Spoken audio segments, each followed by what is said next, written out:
Are you ready? I'd like to recall the Shelburne, best town in Vermont, Selectboard, November 8th meeting, back to order. We just had a brief executive session. Don't know how long it lasted because we lost our clock, but it was short. So we're up to consider approval of the meeting minutes of October 25th, item number 4 on the agenda. Anybody have any changes? Yeah, I've got two. The woman that was identified in the minutes as having been on the phone without name was Linda Lavalette. We That's probably correct. should record that. All right. And Sergeant is misspelled. All right, anyone else have any comments? Hearing none, someone like to move to approve those minutes as amended? So move with those corrections. Moved by Jerry and seconded by Colleen. Any further discussion? Hearing none. All in favor? Aye. Okay. And we're not approving the minutes of November 7th because there was not a quorum. Next up, item number 5, public comments. If anyone here has anything they'd like to bring to the attention of the board, not on tonight's agenda over which this board has jurisdiction, particularly if you'd like to talk about the Chicago Cubs, because we are in charge of player personnel. Now is the time to bring it. I was in Chicago when they won the World Series. And let me tell you, I might have had a cocktail. Anyone?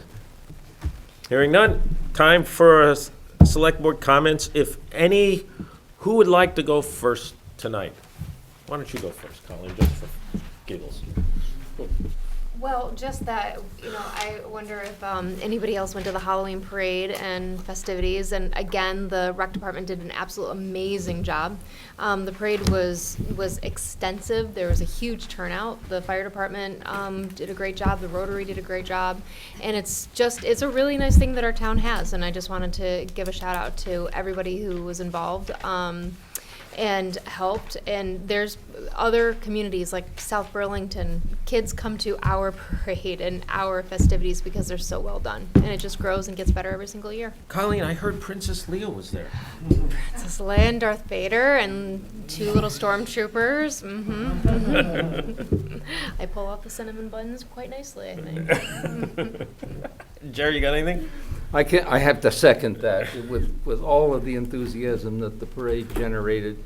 I noted the comment from the Rotary that they served 800 hot dogs and there must have been that many visitors, but I felt badly, having eaten 3 myself. But there had to be more than 800 people. It was an extraordinary event. Many town staff, Joe himself, the police department. It was a major involvement of a lot of folks to whom we're very grateful. It was a wonderful celebration. Thank you, John. So I'd like to give a shout out to the police department for the way they handled the Halloween night activities.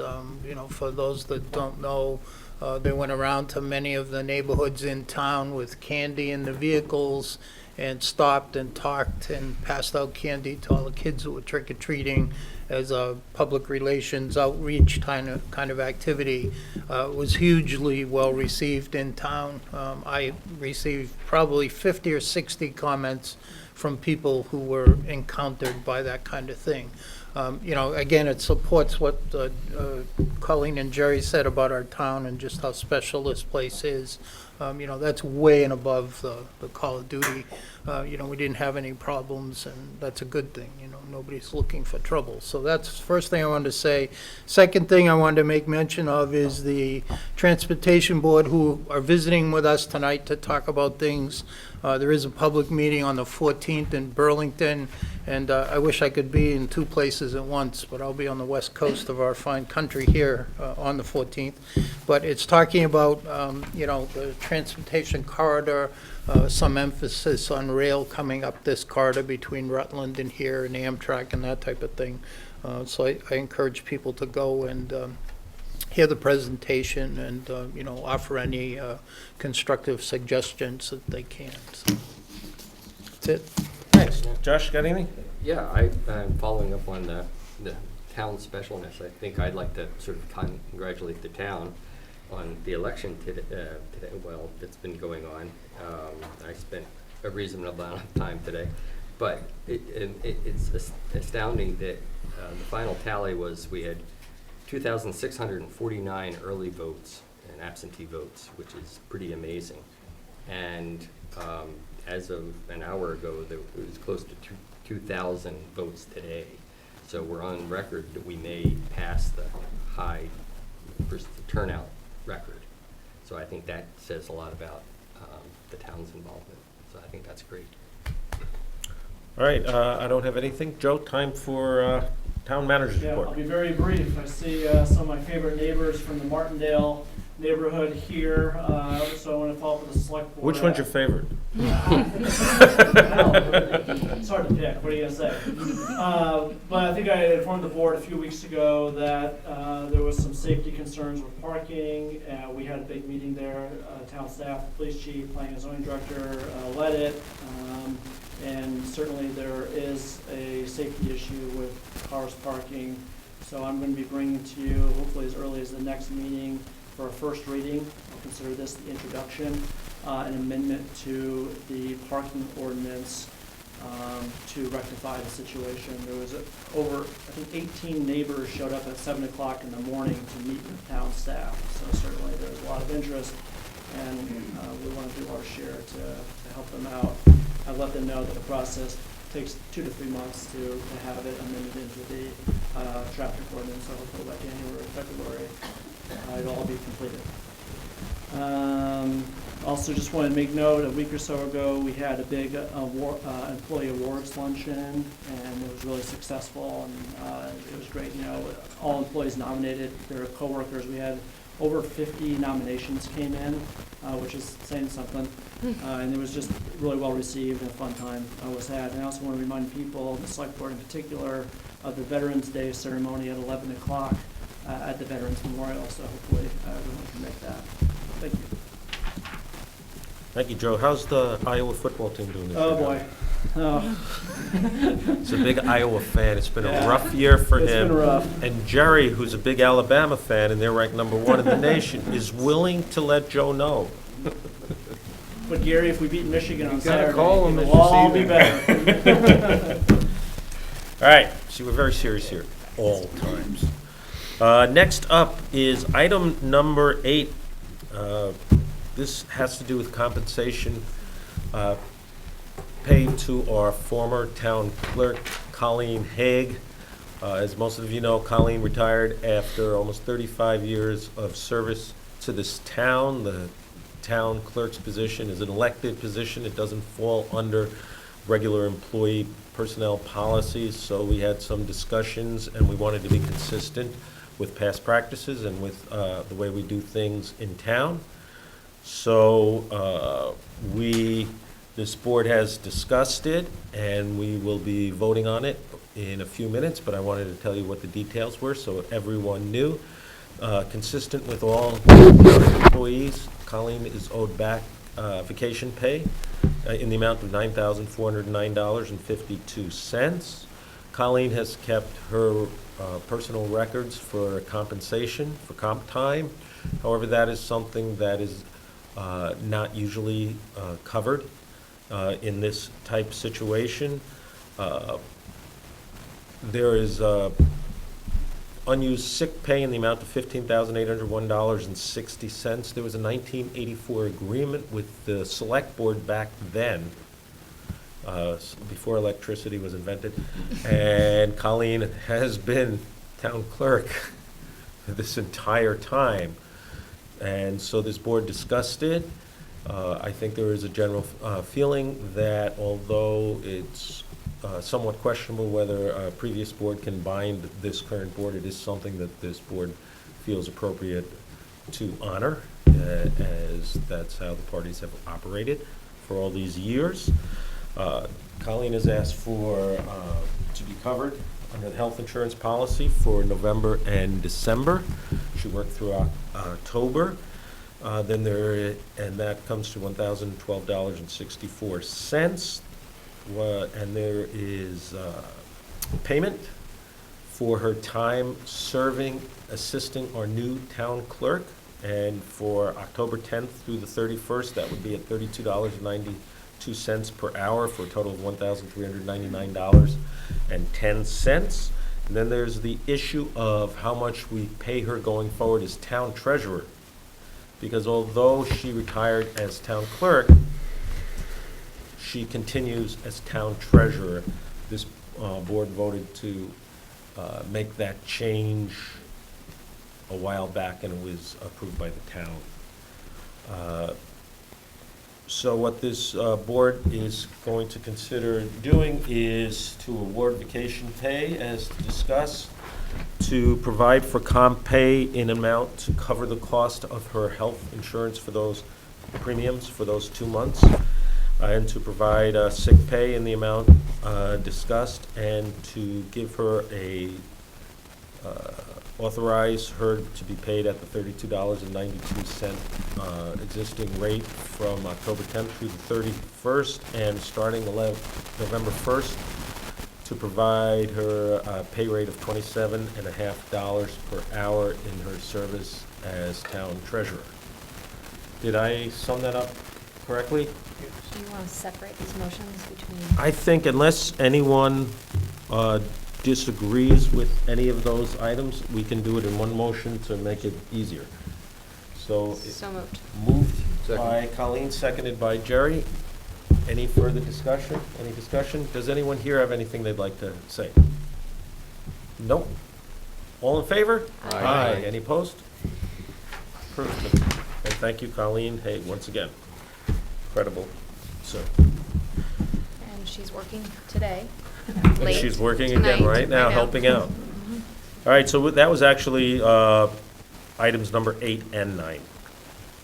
So now we have with us a man I saw at a concert over in Essex 2 years ago, when he and I both like to watch the oldies rock and roll bands. All those guys who are now 73 years old performing, they're a little younger than we are. So we have Charlie Baker here. We have the best representative to the Regional Planning Commission, John Zacconi from Shelburne. And so, Joe, you want to say anything as an intro? No, we do an annual update with the executive director. Obviously, I've been giving the select board some updates on the dispatching project that we've been working on together. And I think in the annotated notes, I tried to outline some of the projects specifically that CCRPC has worked on with Shelburne this past year. You know, I don't know if I'm special or they treat everyone as well, but it seems like anytime I call regional planning, they quickly respond and provide us with outstanding service. Thank you. That's what I thought. That's what I figured. Charlie, if you don't mind, could you please use the mic? You can take it with you. And this is Charlie Baker. He's the Executive Director of the Chittenden County Regional Planning Commission. Yes, thank you for giving us time on your agenda tonight. So this is really as much a customer service call. I try to get here every year and really touch base. We do try to provide services to each of our member communities. For those of you not familiar with the Regional Planning Commission, we turned 50 this year. Not quite 70-something, but we're working on it. And he was here from the beginning. Yeah. And so the municipalities in Chittenden County make up our board. We were created to provide services to the municipalities. That's what we try to do. And really, we take your dues money. You kick in a few $1,000s to our budget, and we leverage a lot of state and federal funds to do work in the community. In the report that I sent you, there's also the second page has a number of items that we worked on, specific projects with you. Then there's a section about the projects, the transportation projects that are in our transportation improvement program, kind of the capital budget that we keep track of. And then there's a section on just regional activities, things we did kind of county-wide without being specific to one town. Happy to answer questions or discuss any of those items. And this year's a little unusual in that I think I sent some additional pieces of paper, materials to talk about some more things that are going on. So that I wouldn't not, some of them were not on my radar a year ago. So I don't know, tell me which order you have them in. Energy plan is first. Okay, energy plan. This past spring in the legislature, you probably have heard, kind of the challenge that the legislature's been confronted with of opposition to renewable energy projects, towns wanting to have, be able to say no or have veto power over renewable energy projects. And of course, then they had pro-renewable energy folks in the legislature. So trying to balance those interests, they came up with the idea that the Regional Planning Commission should try to develop a regional energy plan and figure out how to reconcile those interests. So we are in that process. We've been communicating, at least with your Planning Commission, probably the Conservation Commission, if you have an Energy Committee, also with them to get some input. There's two primary issues going on here. One is about location, which sites in town are inappropriate for renewable energy development. And the second part is kind of at a higher level of how do we produce enough energy in Chittenden County to provide mostly electricity, but all kinds of energy for the demands that we have in Chittenden County. So there's some energy modeling going on that VEIC is supporting and the Department of Public Service. We're just starting to churn through that data, so this is kind of a heads up communication that process is going on. We're supposed to have a draft plan done in May. If you're interested in hearing more, kind of let me know. It doesn't have to be tonight or whatever channel you want to. I can respond right now and give everybody else a shot too. But this town, the Planning Commission, and this Select Board have made it clear for a long time, we want a seat at the table. Yeah. The state statutes have not provided us a seat at the table, Yep. and it has been a joke to appear before the Public Service Board in that regard. And if the Regional Planning Commission is going to assume a significant role here, I certainly hope you consider our town plans, our solar siting Right. ordinances, telecommunications ordinances, both of which we've passed in the last couple of years. The language in the state statutes, we've heard a lot of state legislators and their self-congratulatory remarks, stating that they've given municipalities a seat at the table, and we all know that's simply false. Yeah. And so we really hope So that you consider, that your Yeah. plan, your role, does consider, we want a seat at the table. Yeah. Maybe in a rebuttable presumption that Yeah. citing should be consistent with the town plan. And if it's a rebuttable presumption, that means if there's something, it can be rebutted. yeah. But at least there's the presumption, so the burden of proof then falls on the person seeking to cite it there. And that provides us a real seat. Yeah, and so the legislation provides for the regional plan to get substantial deference, and if you want to go through a town planning process to also get substantial deference. I've been working with our staff to try to make sure we're getting as much as we can from the municipalities in the hopes that maybe if we have enough detail in our plan, the town could use our plan rather than having to go through another process. So, but I'm also hearing a lot of interest. So I'm going to kind of put on our radar that we actually come back to the Select Board, and of course, we'll be talking to your commissions also. Really, the Planning Commission, we have a really strong Planning Commission. Yep. And Chair has been really, of the Planning Commission, Jamie Hines, has been very instrumental in helping draft our solar siting ordinance. And so we have a lot of people in town interested, a couple people on the Select Board have really paid a lot of attention to it. So. Good. I was just going to mention, the ordinance that we have, we adopted a solar siting Right. ordinance that gives us due consideration for our version 2.0. If we want to take that to substantial deference, then it needs to talk to the regional plan, which needs to talk to the state plan. So Right. to get that extra level of seat at the table, there's a few more steps to take before Yep. version 2.0 can come out. That's right, and by the way, we spoke about including language like that, and we had a discussion, does Shelburne want to be the first? Does Shelburne want to then incur the legal costs in fighting that? And you might be aware, we've had some legal costs. And we didn't want to incur those Yeah. costs, but we would like Yeah. stronger language. Excellent. Well, and you know, and I don't think anybody in the town of Shelburne thinks of us as an island. I mean, we all believe that we're part of the state Yep. of Vermont, and I think we all believe in green and renewable energy. And it's not that we don't want it here, we just want it everywhere else. We want it here too, we just want to be able to set a precedent of how it can be done Yep. best for the people who live here and have to see it. So I'm hoping that you've gotten the information and a copy of our ordinance and. Yeah, and I'm not close enough to the details to know, but I'm pretty sure we have. I usually hear when we don't get information, so I think we're in a good place right now. And just so we're clear on the timeline, we're supposed to have a draft to the Department of Public Service in May, but we'll also plan to get to the Planning Commission and to the Select Board, so you know what's Right. in that draft, and then it'll be Thanks. probably another 6 months of Right. churning, finishing it up. So end of year is really what we're talking about, a year from now. So we will keep you in and try to get there. And I have no idea what it's going to turn into at this point, so one thing that started up. What's the next thing in your packet? Dispatch. Before you. Oh, sorry. Sorry, before you finish on that item, is it your expectation that, that county planning commissions or planning bodies might have a role where there has not been one at a table?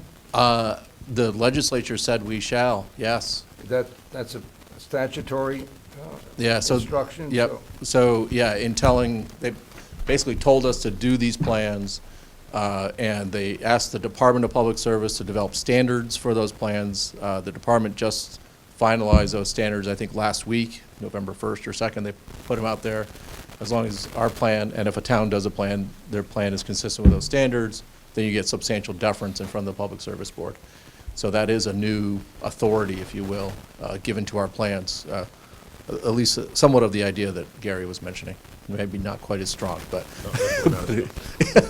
Do our planning commissions across the state as diverse and populous, represent as populous, the number of communities and population that we do in Chittenden? I don't quite understand what the balance is here of representing multiple communities. Yep. There are 11 regional planning commissions in the state.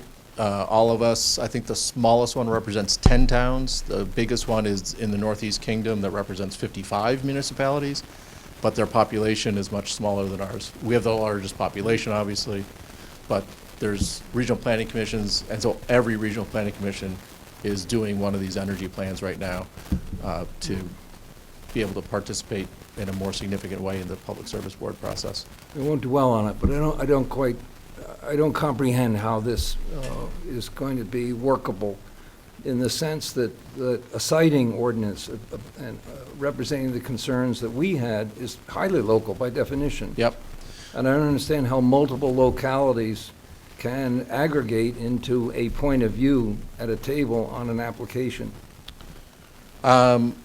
The best way I've been able to get my head around what I think is happening so far, so I don't know if I caveated that enough, but is really we're trying to get from the municipalities, and some of this is locally driven, and some is more state natural resource driven, the locations where there shouldn't be renewable energy development.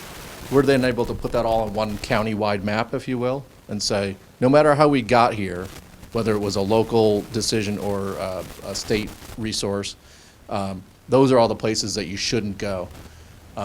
The flip side of it is the state has done some work on where can that renewable energy be generated. So if you're thinking about wind, where's our high wind locations, that may be easiest to think about. And then we're so those are good places, these are bad places.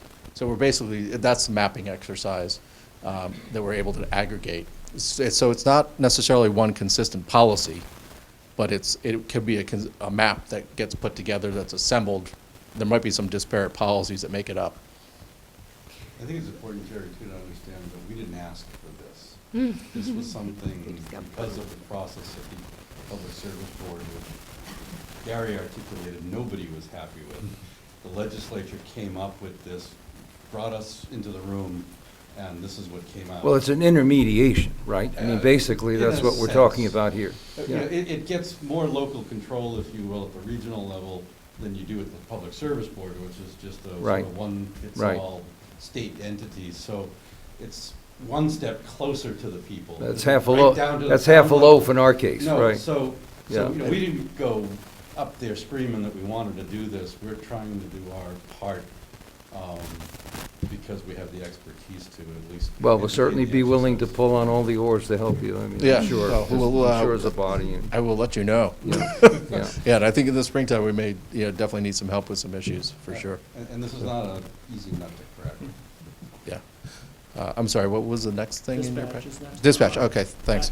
Packet. So the next thing was a short memo. And so I think you probably have already heard a lot about this from Joe, I'm guessing, Oh, yeah. if I know Joe. So I won't tell you any more about it, but other than to say, it was important from the towns participating. Thank you for participating. Again, although I don't think this was something we asked for, but I think we're trying to facilitate an effort amongst multiple towns. But it was important for those towns that started up, the towns that have dispatch services, that there be a communication that went to every select board in the county. So I've been having the same conversation about this effort, even with, Bolton and Underhill and Huntington, towns that don't have any dispatch services right now, just so it's on their radar, thinking about, if there is a county service, that they're at least getting some advance notice that maybe asked to participate down the road. So just to let you know, this broader conversation is also going on beyond, I know what is maybe probably the most intense conversation in Shelburne, as you have the largest dispatch operation going right now, so. The state has really treated Shelburne poorly in regard to dispatch, when they're cutting back on the number of PSAPs and providing more work for us and not Less- providing any funding for that work. It reaches a point where, it's at a critical mass, how can we continue to pick up? Yep. Because the state legislators have failed the municipalities so greatly on this, and, because they want to get reelected. It's terrible. Yeah, and you're aware, I'm sure, that there's a parallel conversation going on about the future of, 911 statewide, so we'll see how these things come together. And as I'm sure Joe told you, and for those of you who aren't sure what we're talking about, there's a conversation from the municipalities. I think we have 8 municipalities in Chittenden County that have dispatch operations to look at if there's a better way to provide that service. It's obviously an essential service. I mean, they're talking about what happens when you call 911 and how that can be done better. And there's issues, particularly with the smaller operations, about staffing and be able to retain staff and staff opportunities. So we're hoping to kind of get the results of a consultant effort in January, and I'm sure we'll have more conversation after that point. And I think when we're talking about better, we also mean looking out into the horizon in a sustainable way. Yeah, I mean, right. We're not just looking for what is going to be better for next year. We're Yep. looking at what's going to be better for Long-term, long-term, how to bend the curve in our favor. Yep. So, So when you said you have consultant results coming back in January, what Yep. exactly did you ask, what question did you ask the consultant? So, I think when the scope of work was developed, with all the towns working on it, was there was one critical piece, which was, this is not a new issue, having been discussed in Chittenden County. I think, from my understanding, the closest I got to some other solution was 15 years ago. So we really asked, there's a lot of good intention and spirit and will and investment right now from all the towns participating. So we really asked them to do an implementation plan. So it's Not kind of just how do we get there, rather than, we're not asking them if it's feasible. Like, that's been studied before. We know it's feasible, it's possible, but how would we do it? And, what kind of results would we expect? What kind of costs would we expect? All those They need to details. give us more money, Charlie. So, Can you see what you can do? yeah. So, I mean, Yes. that's the question then, I guess I'm not clear as to what the planning commission, or regional planning commission and the state responsibilities are for dispatch. And where does that cross over? We have 0. So here we got, I think we're really acting as a facilitator, because all the member towns that are working on this are all member municipalities for us. And this is really driven out of a town interest of how can we do it better, contain costs over the long term. And so I think the conversation between municipalities and state, will facilitate when we have clarity about what we should be asking for and things like that, but we don't have a responsibility per se. And this was, I'm going to say the majority of the drive around this was how to manage our municipal costs better. And there's a second question then of how to deal with the 911 issues. And you guys feel that the most because you're a PSAP, but you're the only PSAP in Chittenden County. So the other towns haven't really confronted that issue yet. But I think it will bubble out of this process. It's bubbled here in Shelburne. Yep. And we have budget coming up. It's a real issue here. So have they actually cut your funding over time? They didn't increase it when they gave us additional responsibilities, Right, Which right, in because you effect- started taking on Which more in calls. effect is a cut. which is in fact is a cut at Yeah, territory. right. Typical state government. Yeah. Yeah, so actually, this is one of the. Could you grab the mic too, John? Yeah, Oh, sorry. Just this is the kinds of thing that I'm actually proud to be associated with this organization, because if you look at this, we don't have any responsibility in this. However, the process needs a facilitator and somebody that has a little bit of not authority, but the ability to be able to facilitate that and try to do what's best for the county as a whole. And that's what is needed in this. So it's great that we, as an organization, can take on that role to help not only Shelburne, but all of our neighbors too, because this is an issue that's very important, and as Joe knows, it's going to be even harder to deal with in the future, which is why you have to look out so far. Yeah, one thing related, and sorry, this is a little bureaucratic, but the legislature last spring also enabled us to take on more authority in providing municipal services that municipalities want us to provide, if there's a more effective way to do it. Not is maybe related to dispatch. We're already doing this in the stormwater arena. Your MS4 permit, your requirements 1 and 2, measure 1 and 2, we provide for you as a kind of shared municipal service across multiple towns. The legislature asked that we update our bylaws to reflect how we do these intermunicipal service agreements. So this is just a heads up. Sometime in January, February, I think you'll see revised bylaws for us to meet this statutory requirement to have a process around it. So I haven't really been mentioning that in a lot of other towns, but you just made me think of that in terms of kind of our role and things like that. We're trendsetters here, Charlie. Yeah, thank you. I appreciate that. We need more of that, I think. You and the Cubs. Yeah. What's the next thing in your packet? Opiate. Opiate. So yeah, this is something I did not think I'd be talking to you about last year. When we did our regional plan a few years ago, and we involved a lot of partners, the health department and things like that, the hospital, one of the things that came out was substance abuse. Again, not something that we would directly deal with, but as an issue in our community. The state, the health department, the state attorney's office, Mayor Burlington, police chief, a lot of folks, Howard Center, the hospital, we're starting to figure out how to deal with the opioid issue. In the springtime, they concluded that they needed a neutral facilitator to hire staff and act as a backbone organization for this collective impact model. They asked us to do that. Our board was supportive of us playing this facilitation role. And this is foundation grant money that a lot of United Way or the hospital are paying for. So it's not coming out of any town resources, just so you know. But they did raise that money. We hired a couple backbone staff, kind of a policy director and a data manager for this effort, and just wanted to let you know that it was going on. And this 2-pager kind of gives you some background on what is going on in that effort. But FYI, that Well, is. The opiate problem is in Shelburne. Yeah. This is not just a Burlington problem. Obviously, it's in Rutland big time. It is here It's too. in every town. Yeah, this is, and growing. So anyway, we're trying to help and support that effort. So the last piece in here then is building homes together. This also largely grew out of our regional plan and from multiple dimensions. I think looking at our economy, 83% of our employers said that the lack of housing that was affordable was a barrier to hiring. So we're hearing this is really holding back job growth in our county. There are, of course, a lot of other issues with the cost of housing, how expensive it is to live in Chittenden County. The Affordable Housing Partners, Champlain Housing Trust and Housing Vermont, we're talking about how to promote more. We ended up combining efforts on just looking at how to encourage more housing construction in Chittenden County to address the demand that's out there. We were talking about this a little bit earlier, but the rents are really high, vacancy rates are really low.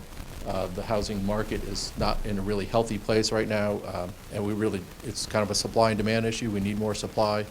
The numbers so far in the last couple of years are getting more encouraging. We are building more housing. So we'll see how this goes, but just wanted to make sure you were aware of this effort. I bring it up. I know housing's been a mixed issue here. Let me know if you have any questions on this, but just wanted to let you know this is going on. Our town has done a substantial amount in regard to affordable housing. We have many affordable housing units. We have addressed our impact fees to provide waivers or limitations for affordable housing. We've tried to go out of our way to help facilitate affordable housing. We've had a large There's some project. people who don't quite understand how much Shelburne has done over the years. And I think one of the important parts of that is it's not just about affordable housing. In Chittenden County, we need housing, period. And the more we can increase our stock in housing, the better off we're going to be, because it actually, even if you increase your stock of non-affordable housing, it actually helps the affordable housing, because as there's more options for people, the amount of money that things cost tends to then navigate itself the right way due to the demand, and it's actually helpful for everyone. So it's not just what we think of as the typical affordable housing, it's housing, period. We just need more housing here, not just here in Shelburne, but all across the county. Two other topics I didn't send you anything on, but just to, sorry, I know this is on your radar. Water quality, I know you guys had a big stormwater summit, is that what you called it, a month or so ago? So I know you're really getting your head around what needs to be done. And we're really trying to support that at the regional level. There's a lot coming up in terms of how to pay for that. The state treasurer has a report due to the legislature January 15th. The latest numbers I heard was she's trying to come up with some proposals to address a $70 million per year need that's unfunded. And so, to the extent that can happen at the state level, that's obviously going to help municipal budgets, because otherwise it comes to local taxpayers. And I think we've been pretty strongly making the point to her that these are the same taxpayers, whether they pay state or federal, state or federal, town or state taxes, and putting it on the town's budget is really passing a tax along to the town residents. Yeah, and so the other part that's been positive is that the state treasurer, seeing how big the cost was, I say $70 million a year, there's a $1.4 billion over 20-year gap. The total bill is $2.5 billion, so they've apparently identified about $1.1 billion of existing resources to go towards this. The state treasurer, I think, came back to A&R and said, there's got to be some ways to make this a less expensive proposition to meet the requirements. So I think that conversation is also healthy and going on too. Don't let them kick it down to us. Yeah, and VLCT I think has been very strong on that point too. The final thing is transportation, which we usually talk about, transportation priorities. We're just starting the process to update our long-term transportation priorities. We have a project list now that's 3 to 4 times what we can fund, or what we think we can afford for the next 20 years. So I think we're going to have to really look at that list and get real, which means probably next fall we'll have some tougher conversations. Just put Bay Road Bridge at number 1. You'll be all set. Is I don't even know if that's one of the projects on that list. It's got to be. But anyway, so a heads up on that. That's we'll come back and talk more about transportation priorities next year. So that's all I have. If that wasn't enough. It's great. Does anyone have any comments? I just wanted to make one comment about the affordable housing. Yes. And I wish that Tony Supple was here. Because I remember when this came up, and I can't remember the numbers that she stated, but basically, looking at the difference, or the the percentages of different types of housing within the town of Shelburne, Mhm. we actually had a higher concentration of very affordable housing compared to other towns in our county. And she said that, and I remember this discussion, even if I don't remember the percentages, but essentially, there needs to be this balance, because a home that, say, is in the, like a $100,000 price range, absorbs the same resources as, say, a home that is 600,000, but doesn't contribute as much to the tax base. And when she was reviewing the numbers or percentages for Shelburne, our percentage of lower income housing is actually higher, meaning that we're carrying our burden, as far as countywide. And the larger homes are more expensive properties in Shelburne carry those less expensive homes, and to be able to do that.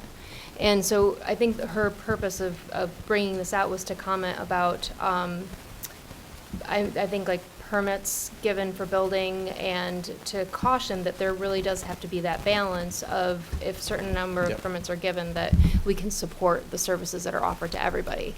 Yep. So do you see that too when you look at the numbers? I haven't looked at it in that countywide? way, or at that level of detail yet. I think that's worth taking a look at, just to get, for towns to have some sense of what proportion they're carrying. I know I hear that from Burlington also. I think 25% of their housing stock is permanently affordable at this point. And so, I think they also feel like they're carrying a disproportionate share. I'm not as familiar with the other town percentages right now, but I think the broad point, I think John was trying to make that point too, is that this isn't about pushing an affordable housing agenda as much as we need a whole range of housing. And you're right, at the end of this, your budget has to work. So I think we're trying to be very sensitive to the fiscal implications of all this also. Part of the issue too, Colleen, is when you look at where we've designated we want our growth to be, and then you have people that make proposals for housing within the places we want them to be. Now you still have forces that come in and say, it's too much, you need more of this and less of that. And then things get drawn out. I mean, what Snyder's going through up on the golf course is a prime example, because there's open land everywhere around it, and how much do we have to fight in our designated growth area that, how much is too much for the parcel they want. And We're not the DRB, though. Right, no, I know you're not, but the point is we need housing, and we need to figure out a way to, when we have good proposals in places that we've designated for growth. We're not fighting sprawl anymore, because these are the places where we want this kind of thing. How do we, as a whole region, not just here in Shelburne, be able to facilitate the growth of these houses so that we can fix the problem we have? As Charlie said, it's an economic problem, not only for the people looking for housing, but for our businesses trying to get employees. And as you know, we don't have the greatest public transit system in the world here. So, the further out these employees have to go, they just can't work in our region. And, we're lucky here in Shelburne on one level that we do have a pretty good bus service right on Route 7. So we are sort of in the zone of, if you're not someone who can afford a car, that you can easily get to your job in Burlington. So I wouldn't be surprised if that's one of the reasons Tony's found some of the information she has. But this is, like I said, it's a tough nut to crack, but I'm glad to see there's a lot of emphasis on this now. And again, away from just the affordable housing, on housing in a totality, because we need more of it. And you guys want safe rail, right? I'm sorry? You want safe rail, right? You don't want them carrying hazardous materials through the center of town, do you? I don't know if I can say that one. Okay, you don't have to. Good, I know it's out there, I know it's on the list. But thank you very much, sorry to Just wanted take up so make much time. One Oh, final sorry. comment, I guess, on the transportation component of Yep. what you're doing. I would encourage you to engage the local town managers, because right now, a lot of this transportation decision-making is very myopic. It's happening in V-Trans, for instance, and it doesn't really flow down into the affected towns. So I think it would be good, as you look at this, to, have some engagement with the town managers where they can, take a little more active role, instead of kind of dealing with it as it comes along, because they may know things. Can you give me a little bit more specific about what Well, sure, they may know things about conditions of bridges, for instance, and infrastructure that is kind of being ignored, and it should be a higher priority. So as you're doing transportation planning in a Yep. 50,000-foot level to move more tonnage up and down a corridor or something like that, it'd behoove you to know that there's some of these weak links in there. And, I think it's very important to address that, as a component of that. So I think a sanity check is to engage these guys locally, engage the fire departments locally so that they can talk about, how well they're trained or prepared for whatever it may be, Yep. And I think it's important to, this is the time to do it. Yep. What I mean? And that's all. And it doesn't take more time And to do just, it. just to be clear, that's all we're about, is engaging with our I towns. know, and that's why So, I'm nothing's- reinforcing it with you. Excellent, thank you. Yeah. Appreciate it. Any, Thank you. it's a Yeah, I have public a- meeting, anyone have any comments out here? I'll go back to you, Jerry. Anyone? Okay, Jerry? This is my first opportunity to hear you give a report, and I must tell you that I'm very pleased.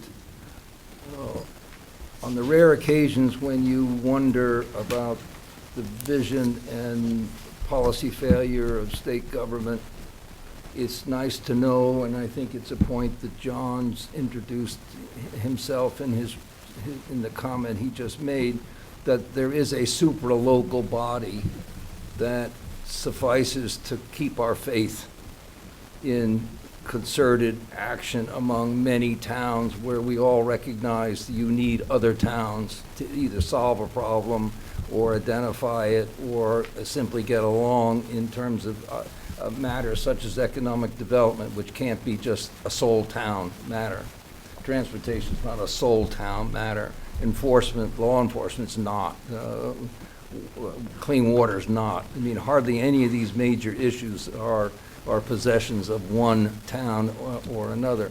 And the idea of a body such as you have described and that we've heard many a time from Joe, that is as resourceful and imaginative and above all as responsive as you are, serving as that really key, fundamental next level up, really helps you with the problems that you see in Montpelier. So I can't but be very complimentary of your work, and hope, by the way, that you're going to repeat the legislative breakfast this year. Given the election, that could be a pretty critical function when you schedule it.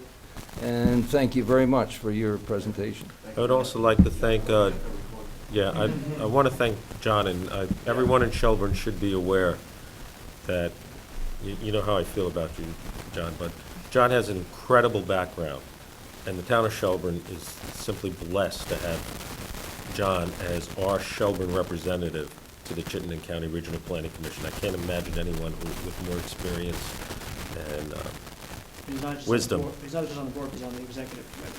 So he's got more power than most. And clear up this rail thing for us, John. See, John, you're not just a pretty face. Ooh. All right, thank you very much, guys. All right, see you. Next item is item number 11. Consider the CBC Commission Board Committee report of the Social Services Committee and consider adopting a new mission statement. Joe, why don't you? Sure, and I actually put on your desk their report. So they're basically a new committee. So when I sent out the questionnaire in April, it didn't flow through properly. So they hurried up and put one together for you, which they'll go over. I would just say they're working really hard to get themselves up to speed, and I think that they are taking the committee in a new and exciting way. So I've certainly been pleased, just from a kind of passive standpoint, watching the progress that they've made in the last few months. That's great. Do you guys have a quorum here of members? You'd like to call your meeting to order?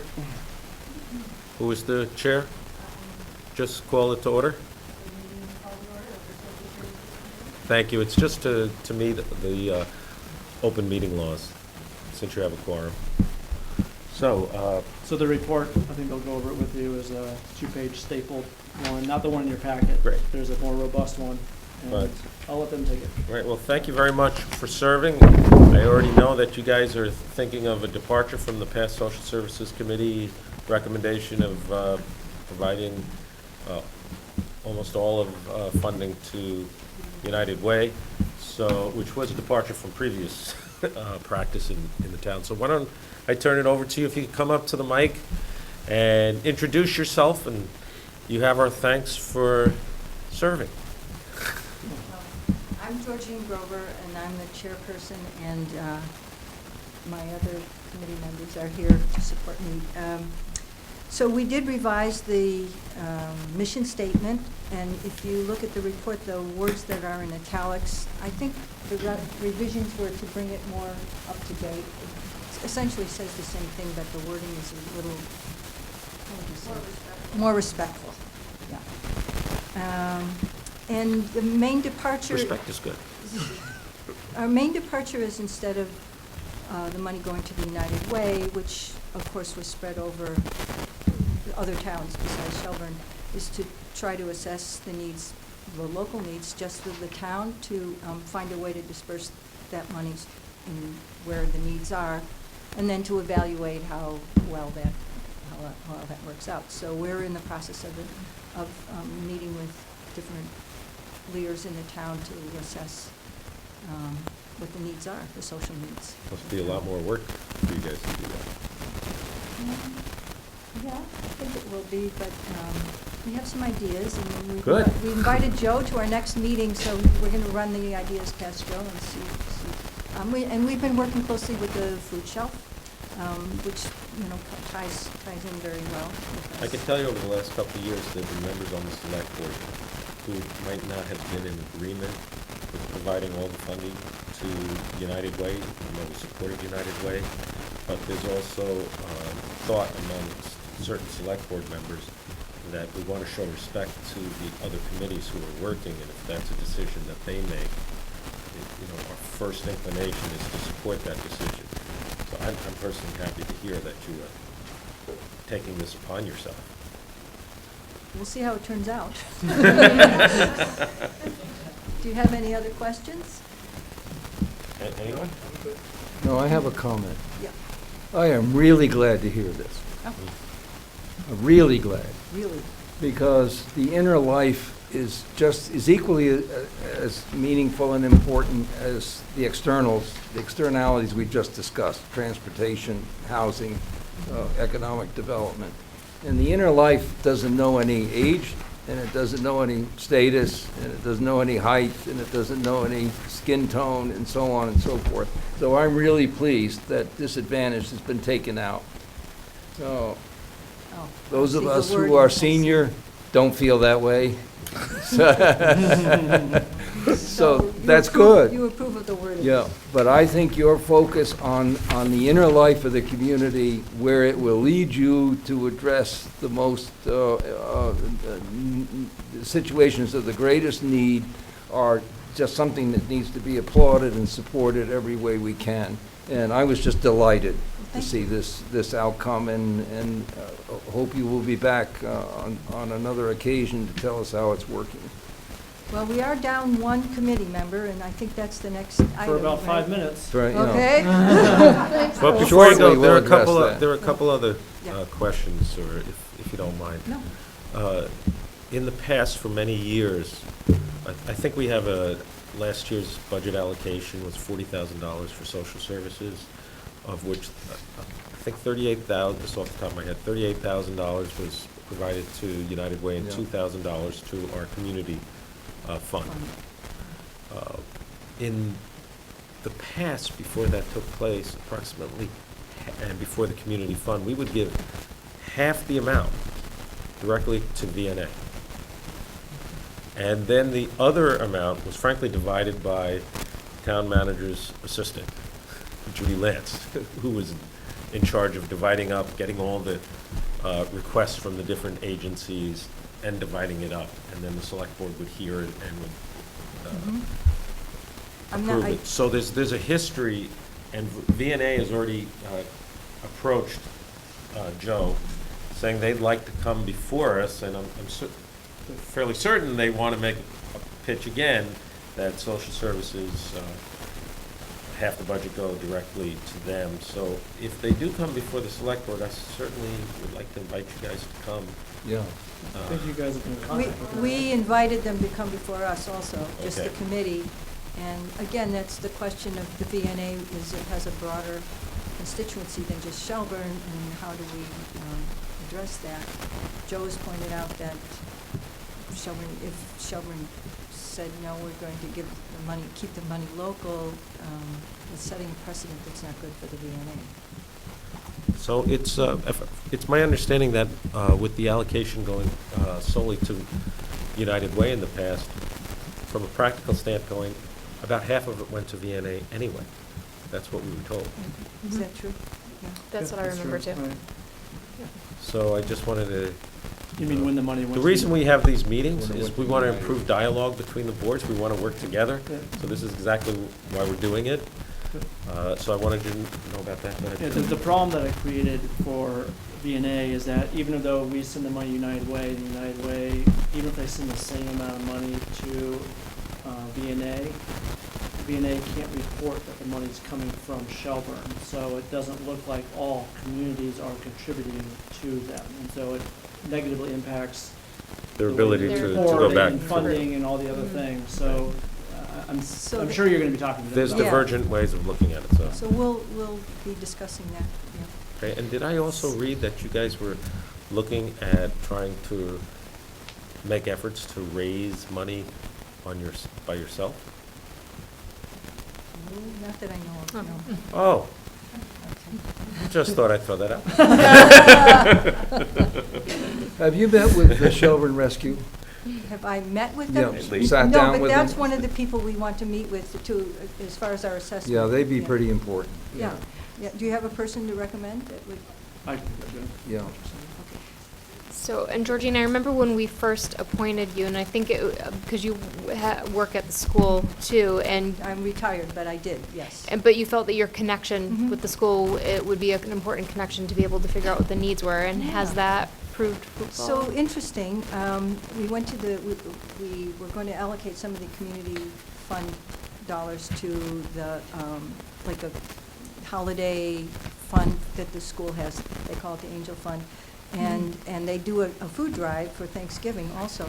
And they have given all of that over to, the food drive at least has gone to the food shelf. So everything Oh. is operating through the food shelf, and they're asking their staff to make the instead, I mean, we used to bring a sack of potatoes in and buy turkeys and all that. And now they say just donate to the food shelf, and the food shelf will then handle that administrative piece. So, and then they are funded for their Angel Fund too, for gifts for kids. That we haven't used that money, but we have given some of our community fund money to the food shelf for things that are not food, so non-food items, to try and fund diapers and Mhm. things like that. Wonderful, thanks. Sure. Anyone else? Entertain a motion to amend the mission of the Shelburne Social Services Committee to that they address the needs of residents of the town of Shelburne through a variety of means and to support the organizations that serve them. So moved. Moved by Colleen. Second. Seconded by John, I think, a second before Jerry. Okay. Any further discussion? You guys want to add anything? All in favor? Aye. Any opposed? Okay. Hi, Boston, how are you? I played 9 holes today, Boston. Thank you. Can I make one Thank quick? you. Sure, Jerry. I'm going to share a comment with you. I spent a bit of time with your new mission statement, specifically with D in front of organizations. And I kept trying to persuade myself it was worth taking everybody's time, which of course I'm doing anyway, by substituting those in recognition of the fact that you seem to be you're ready to set specific directions and make choices based on them. And it seemed to me those was a more powerful indication than D. But it's fine the way it is, and again, boy, all the power to you, and any way any of us can help, I'm sure we'd be happy to. All right, next item. Item number 12, consider appointments to commissions, boards, and committees. First up, we have Kristen Pryor, related to David. David is a great guy. And full disclosure, he worked on my house a bunch of times and did a great job.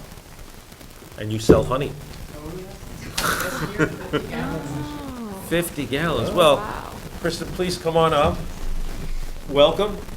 Thank you for applying. We'd just like to ask you if you would be kind enough to tell us a little something about you and why you want to serve on this. Sure. I've lived in Shelburne for 16 years now, and have been involved statewide through my job on a lot of different boards like Vermont Family Network, the Turning Point in St. Albans. I work for the state and have for 16 years as a field services director. And I kind of felt like it's time for me to start doing something in my community as opposed to just focused on my job. So I've gotten really involved with the Social Services Board and the Dog Park Committee this year.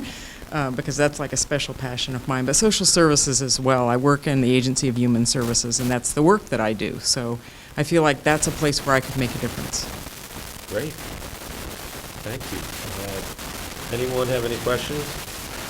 This is for a term beginning immediately and ending March 31st, 2019. Someone like to make a motion? Like to move to appoint Kristen Pryor? Moved by Services Committee? Jerry, seconded by Josh. Any further discussion? Anyone like to add anything? All in favor? Aye. It's a tough vote. Yeah. Thank you. Thank you. I think that's it for social services. You can adjourn your meeting if you want. Thank you very much, everyone, for all your service. Next up, I hope I don't mispronounce your name too much. I'm pretty certain I'll get the first name. Erica Elau. Okay. For the Village Dog Park, if you could please come on up, tell us a little something about you and why you'd like to serve on this. So my name's Erica Ulau. I've lived here since 2005. I've worked in Shelburne since 1988 with the Morgan Horse Association. I've been attending the Dog Park Committee meetings for a number of years now.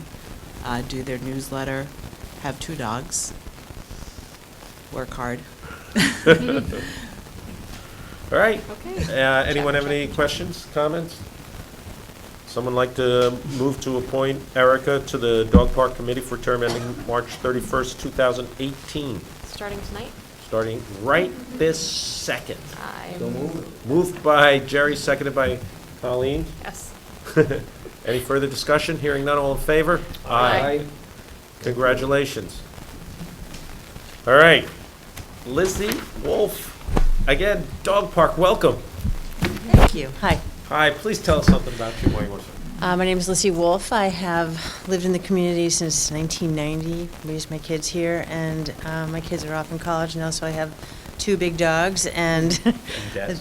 Sorry. What'd you say? Debt. Yeah, and some debt. And I just believe in the dog park, and it's a great place for our animals to be able to safely be off leash. And I've been attending the meetings for a year now, and this community's been good to me and my family. I just want to give back a little bit. So that's...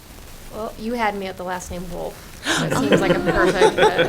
I guess I'm like, well, that makes sense. So I move to appoint Lizzie Wolf to the Village Dog Park Committee for a term ending March 31st, 2018, and starting tonight. Thank you. Second. Moved by Colleen, seconded by Jerry. Further discussion? All in favor? Aye. Congratulations, you guys get to pick up dog poop. Okay. Next up, Dawn Keough-Schmidt to the Tree Advisory Committee. Yes. Hi, Dawn, how are you? Hi, I'm good, thank you. Just a little something about yourself. while you're- All right. Dawn Keough-Schmidt. I've lived in Shelburne since 1987, raised my children here, and I am an artist, and I teach art have for 15 years at Rice High School. And the reason the tree committee became even known to me was through a friend of mine, Todd Warner, who sort of recently, I guess, was appointed there too. And he said, I just went in and said, I really love trees. So I could just do that and leave. But one of the things that motivated me as an educator was I was raised in a family in southern Vermont, in Bennington, and very, very interested. My father was also an artist in nature, was raised in nature and appreciating it, and a lot of my art involves nature. And one of my hopes is that the tree committee takes on some education of the public, because I'm concerned with how few young people, children, now teenagers, college, even young adults, have no knowledge of nature. And the fear is when you have no knowledge of nature, you have no motivation to steward nature. So that's one of my thoughts. One of my hopes is that just to raise awareness in the community of the trees, just starting with trees. So that's my deal. Good deal. So, any questions? Is Paul Pecor going to lead Rice to another championship this year? Oh, yes, Yes, he's the basketball coach at Rice, Yeah. I hope so. and he's a good golfer. So's Gino. Yeah. Did you have an initial thought of how you were going to educate the public? I actually have had some now. One of my thoughts, I attended one meeting and just to see what it was about. And I was thinking it would be a kind of an interesting thing where, I don't know how many of you listen to VPR, I'm a big VPR fan, but on Sunday mornings before the Puzzler, they have Bird Note. And I love Bird Note. And so I thought it would be kind of interesting to have a presence in the Shelburne News. And we've got all these varieties of wonderful trees here. Why not have Tree Note? You know, and have... Boston Erie, your publisher is right here. Love it, done. Yeah. Yeah, some little snippet about some of the See, we're indigenous facilitators trees. here. We bring people together. So that's one thought. I will definitely. We're all about it. Good. Love Okay. it. That's a good idea. That was easy. I hope she's appointed. Well, we're gonna have to take some time on this one, right? I'm a planner. Hey, the last tree applicant came with tree beard. That's true. Yeah. That's true. Oh, He with didn't come tree in beard, costume. was Yeah, that? her husband got dressed up. With the long, Hope. As a tree. Hope Johnson. Yeah, I heard about The that. bar is set. All right, someone like to move to appoint Dawn to the Tree Advisory Committee for term beginning now and ending March 31st, 2018? So move. Moved by Jerry, seconded by Second. So we did? Second. Seconded by Boston. Seconded by Josh. All in favor? Aye. Any opposed? Congratulations. Thank you. Thank you very much. Thanks a lot. Can I mention to the select board that as of now, we have 136 total spots possible on Shelburne CBCs, and 135 of them are filled. Great. That's pretty good. That is We're working to get great. 100%. That's We're almost there. That is- That's impressive. that though. is- That really is That's a great impressive. effort. It is. Thank you. super. All right, item number 13.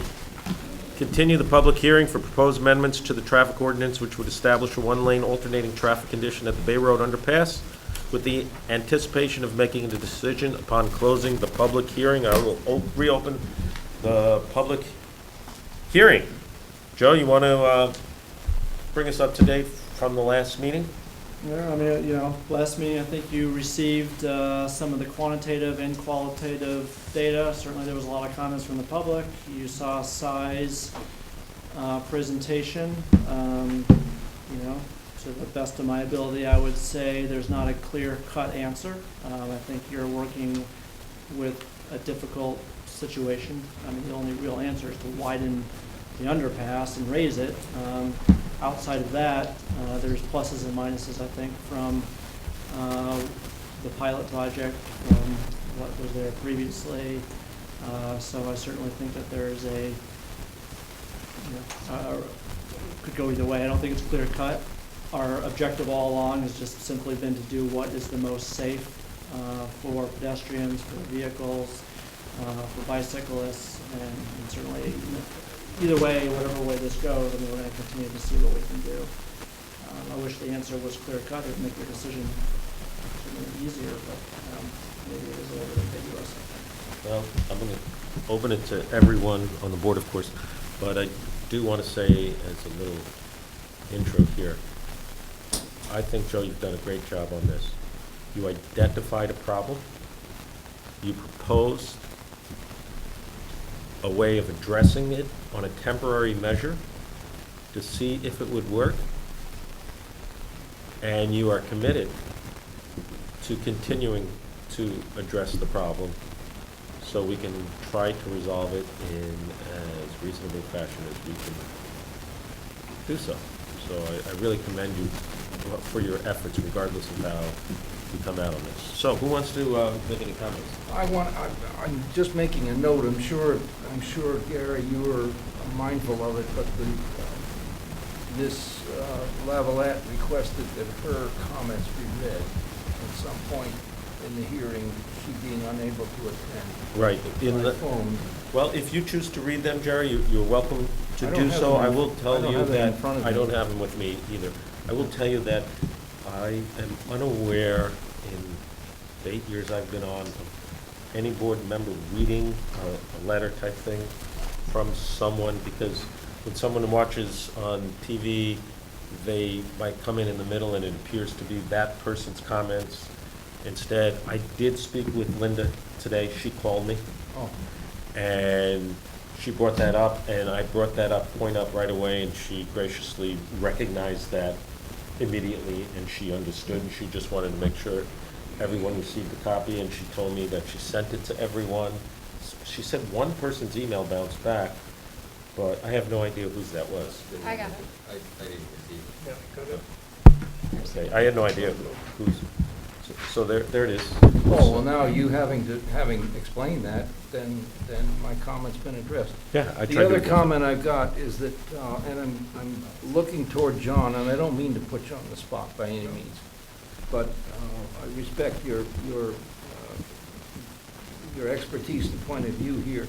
I'm used to 2 red lights, which pulse traffic, and particularly on bridges undergoing repairs. And for many, many years, that was a routine in an area of the state of Maine where I live, because there were a lot of small bridges.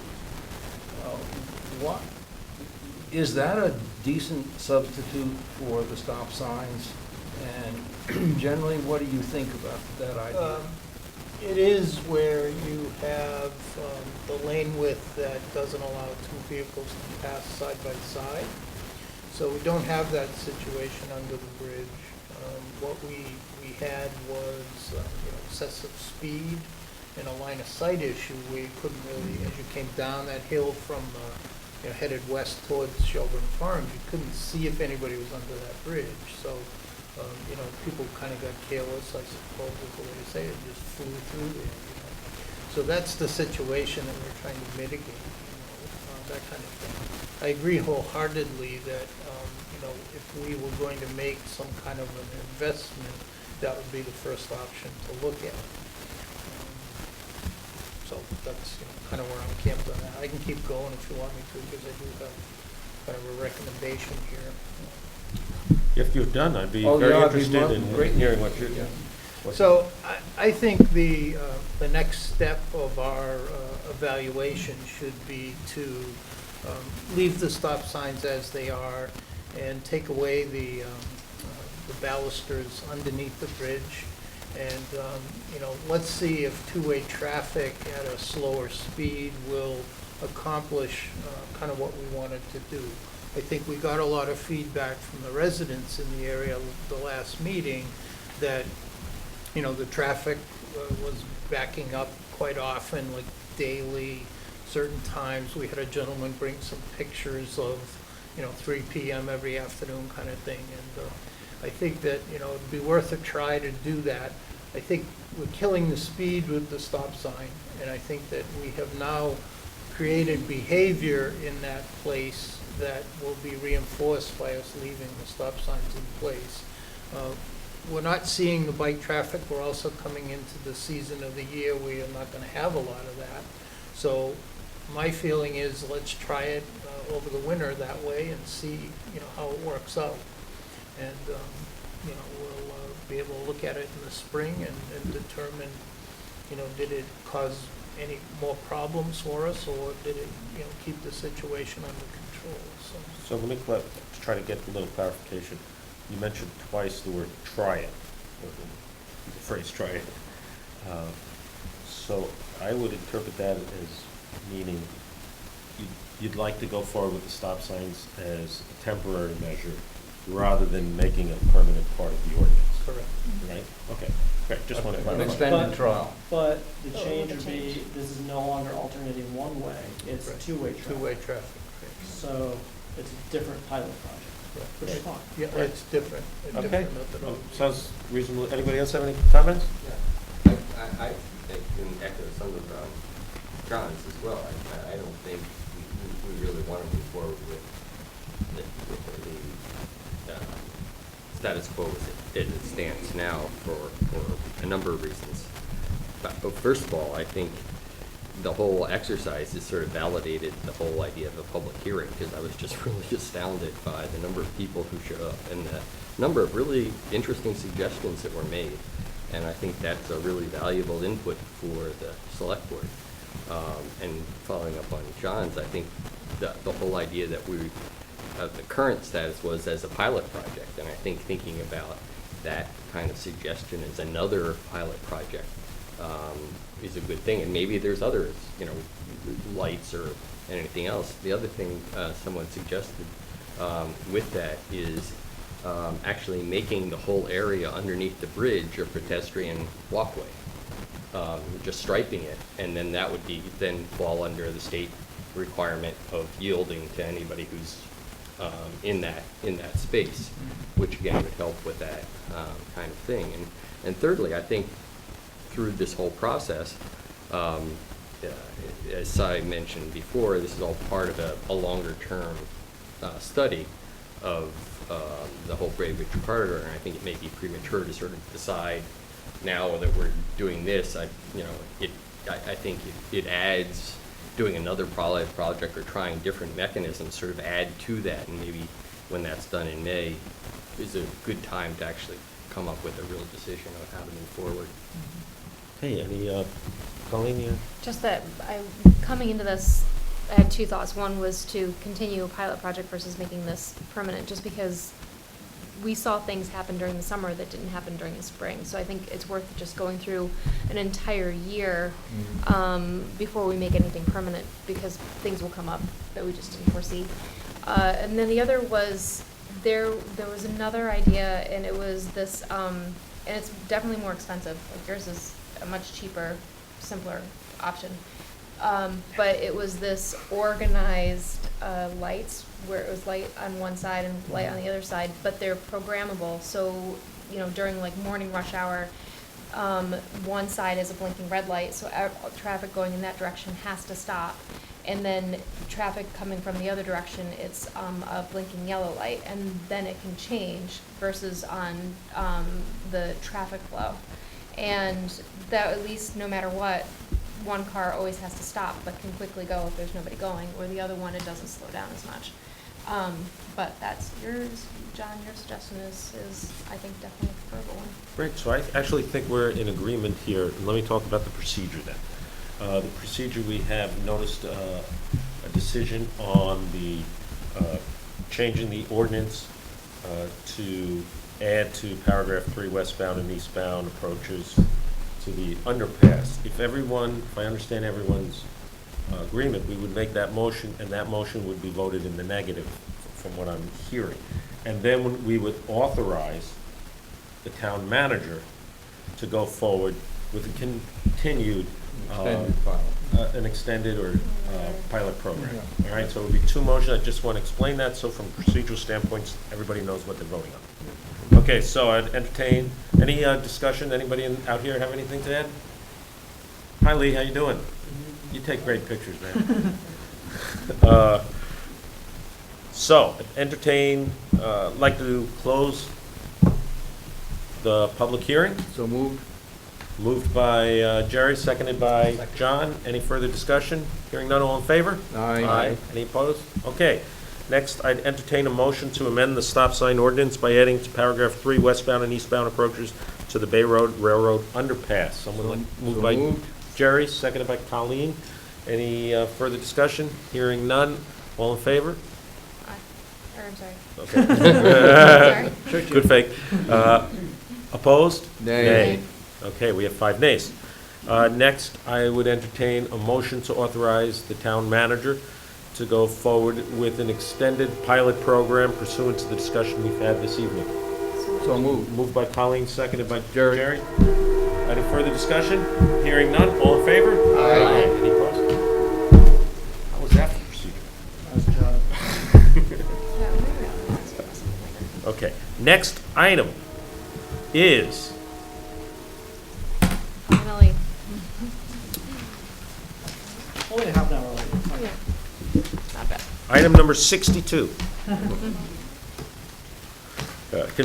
Item 14, Lou Pinella's number. Consider approving a preferred alternative for the Library Center project upon receiving a presentation from the Library Building Steering Committee and Vermont Integrated Architecture. So, Colleen, you're on the steering committee, or you want to introduce this, or should I have Joe, or what do you want to do? All right. So essentially, through the work that we've been doing over the last 2 years, and which included hiring VIA, Vermont Integrated Architecture, and coming up with not only a couple of options for a new library, but also location. And per scope of work, we asked them to come up with basically 3 different options. And we did a lot of public outreach and charrettes over the last 2 months, plus a great deal of outreach over the last 6 months with the Shelburne Farmers Market and at the Shelburne Community School and at the library itself. And based on the comments that we received, there was definitely 2 favorites, or at least one that was less favorable. And so, and then we asked VIA to then kind of give us a little bit more detail with the 2 more preferred options, and then she'd like to present them to us. Joe, do you want to add anything to that? No, I think that pretty much sums it up. We saw this as a steering committee for the first time yesterday, so this is pretty recent materials. We certainly didn't want to, show it to the public before we had a chance to show it to the board first. So after this, we'll make a big effort to make what you see now public on the website, Shelburne News, goes on. As a committee, Andrea can take it from here. We made a motion yesterday on our preferred alternative, but not to the extent that we completely wanted to disregard the other alternative that was brought up, because we still want to leave time for some more feedback. We also want to indicate as a committee kind of where our preference was. So we'll have this meeting now. Laura and I are giving a presentation on our own to Rotary tomorrow morning.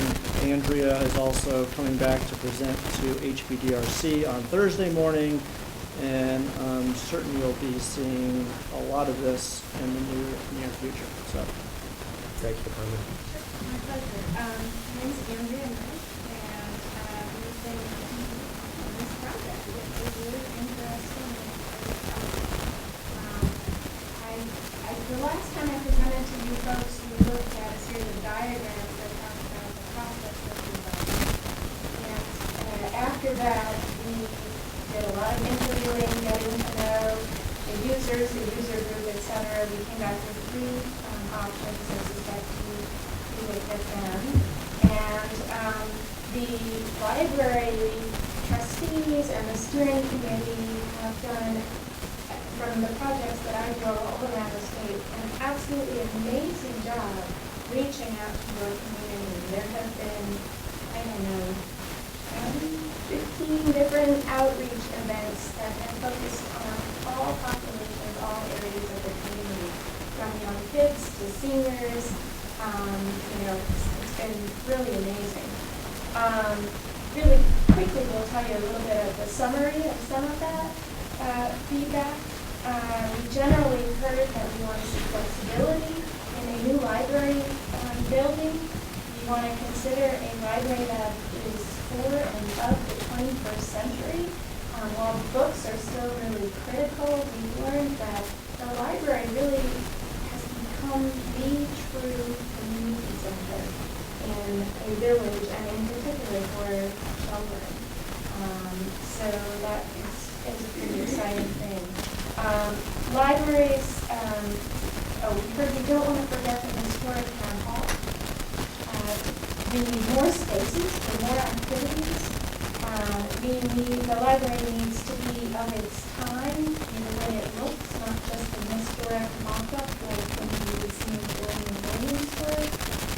Lots of natural life, focus on sustainability, so that this building can be a model for the community, reduce operation and maintenance costs for the town. We heard we really like the fireplace. We heard one person say the sentiment that the library is fine and great as it is, and concerned about how it might be paid for. The importance of separate spaces, in particular for teens and young adults. Don't forget about the books, was something we also heard. We heard that we want the library to be more visible, and that we want an open floor plan with noisier activities and children, in particular on the lower level, and maybe quieter spaces up above. Do not connect to the ships building. That we want to make sure, it's hard to think about this now, but there's an opportunity for future expansion. This is a building you're probably designing for the next 50 years or so, but it would be smart to think about. Is there a place to expand if ever that was necessary, if the program changes, that sort of thing.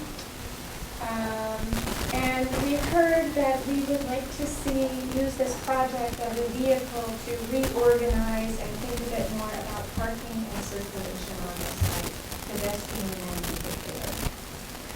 So, without further ado, I'm going to share with you two options here. Actually, I'll start really quickly with the existing site plan. I'm sorry, it's hard to do this. So just a reminder, and to orient everybody, here's the historic town hall and the existing library with its entrance here, the fire station, the town office, we're right here in this room, second floor, the gymnasium, the ships building, and Shelburne Road, railroad tracks, elementary school. So let's put this down here for reference as we move forward. So the first option we looked at in a little more detail was, could we still do something up here along Shelburne Road? This option is the front and center option. It's the one that is, really obvious. We looked at developing a massing that thinks about the rhythm of the street and scales it down even a little bit more as we come up against the ships building. We show you a little diagram here for this very quickly. So you can probably see here the resemblance of the floor plan as well. So we call this the bridge option. And it's the bridge option because it really is a bridge between the community out here and the municipal and village center complex here. It is a bridge between this major community or town facility and this building here. So it's a bridge in between. And it has these yellow semicircles here, show areas where we can really have an opportunity maybe to put some glass and radiate outward some of the functions that are going on inside. Agreed, excuse me one second. Hey, do we need for her to have a microphone?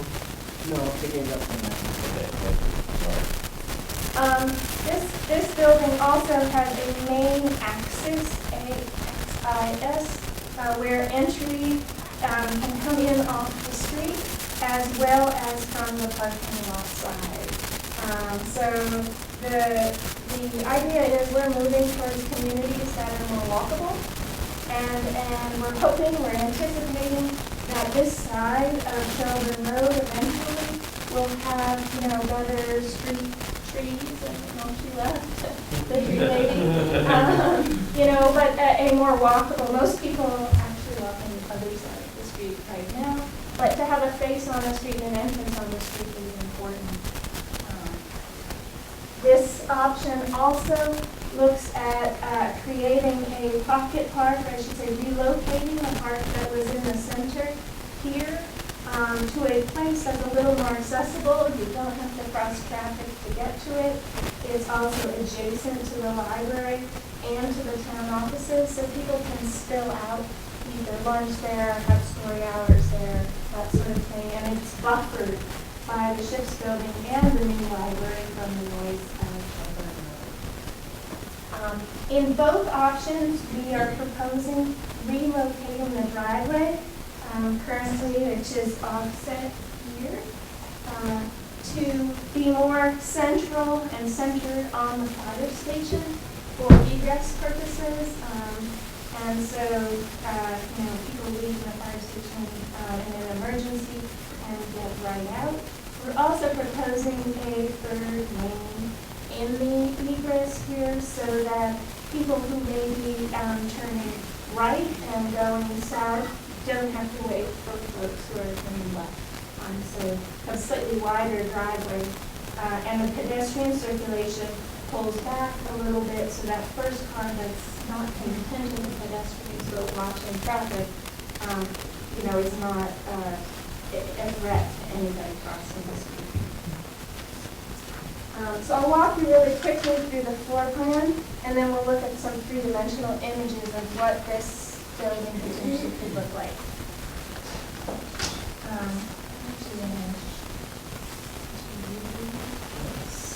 Sorry, they're not quite, to fit them on a page, they didn't orient the same way. So up here is the first floor, and this is the second floor. So the main entrance to the building from Shelburne Road would be here, from the parking lot would be here. You would come in from the parking lot into a vestibule and be sort of confronted by the latest and the greatest, fiction, new releases, etc. Circulation is right here. Help you with things, help you find your way to the library, monitor who's coming in and out.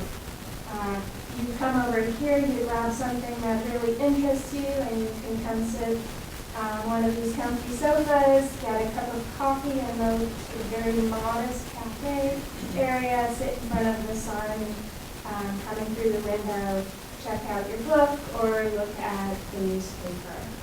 On this side is what we're calling the business center. And so there would be opportunities for business people or people who just want to use the computers, to work on computers here, to have access to photocopier, scanner, those kind of equipment that maybe not everybody has in their home office, and then study desks as well. On the east side here, we have a reading room, or I would probably just call it a multi-purpose room. This room does have access to a fireplace and has quite a bit of glass or visibility out onto Shelburne Road. So people driving by, walking by, can see that this is an active and vibrant place. On this side of the building, we have an area that's designated for children. So there's a place for a children's librarian, picture books. We're calling it floor time, but hands-on on the floor, playing with things, manipulatives, and some desks, and then of course more shelves for collection. Going really fast because I'm On the upper level, these two blue areas are stairs. And so you come in, there's a stair going up as well as an elevator.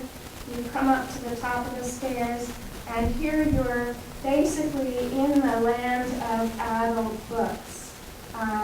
There's another circulation area staffed up here to assist folks and to help check out books as well. The stacks are broken up a little bit by, again, another reading area at the south end of the building, as well as some study desks and more stacks down here, and this secondary multi-purpose room over here. This has a designated area here for teens, a small meeting room, and an outdoor terrace on top of the roof of this area. So you're kind of looking out over that way, over the ball fields. This option, also I should note, this has a terrace on the lower level as well that kind of spills out onto and into this park area.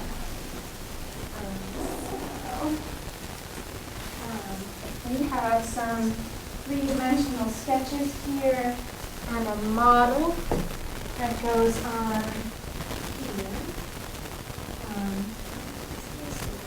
You're welcome to get up and look at this if you like. So this model shows you, it's very diagrammatic at this stage, and as are the sketches, they're somewhat vague because we're just at that stage of design.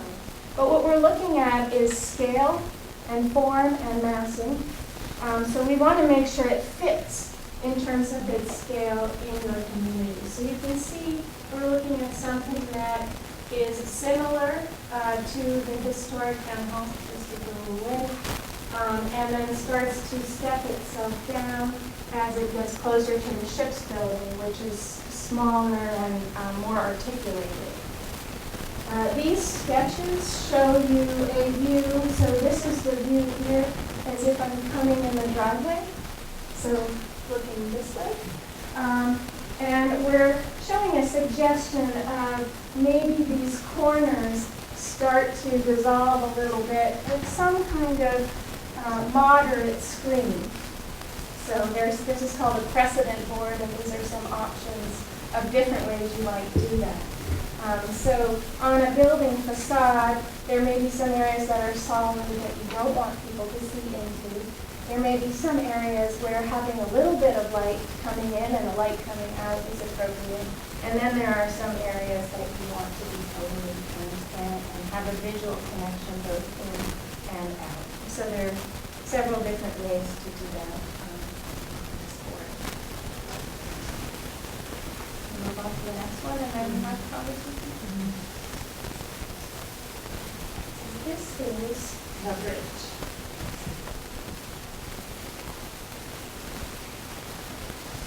This option here is an option that shows connecting to the historic town hall. And affectionately, we call this option the scoop. And the reason we call it the scoop is buried. Because it is behind the historic town hall, we want to make sure that we can grab or scoop up people's attention from both sides. So if we left it the way it currently is, you really don't see that library back there behind the town hall. And if we were to move it away from this site here and put it over here, it does lose some of its visibility. So in this diagram, you can see that we have tilted the building slightly to create greater views toward Shelburne Road here and as well toward the street front here. Your town is no stranger to angles. I think the one that is easiest to see and quite relevant, I'll show you when I put the model on here in a moment, is Falls Road over here. So turning this ever so slightly really starts to speak to that other very main and important road in your village. The other thing this building does is it steps itself back from the historic town hall. We do this for a couple of reasons. One is historic preservation is going to want us to let this building be its own thing and to not overpower it. The second thing we do is just easier in terms of construction to do that. And then the third is if we can pull this back a little bit more and pull this to the side, we can make sure we get great solar exposure and natural light into the building. So this building has two main axes. One of them is in line with the historic town hall, and then the other one is at this end. Uh-oh. You just laughed, Josh.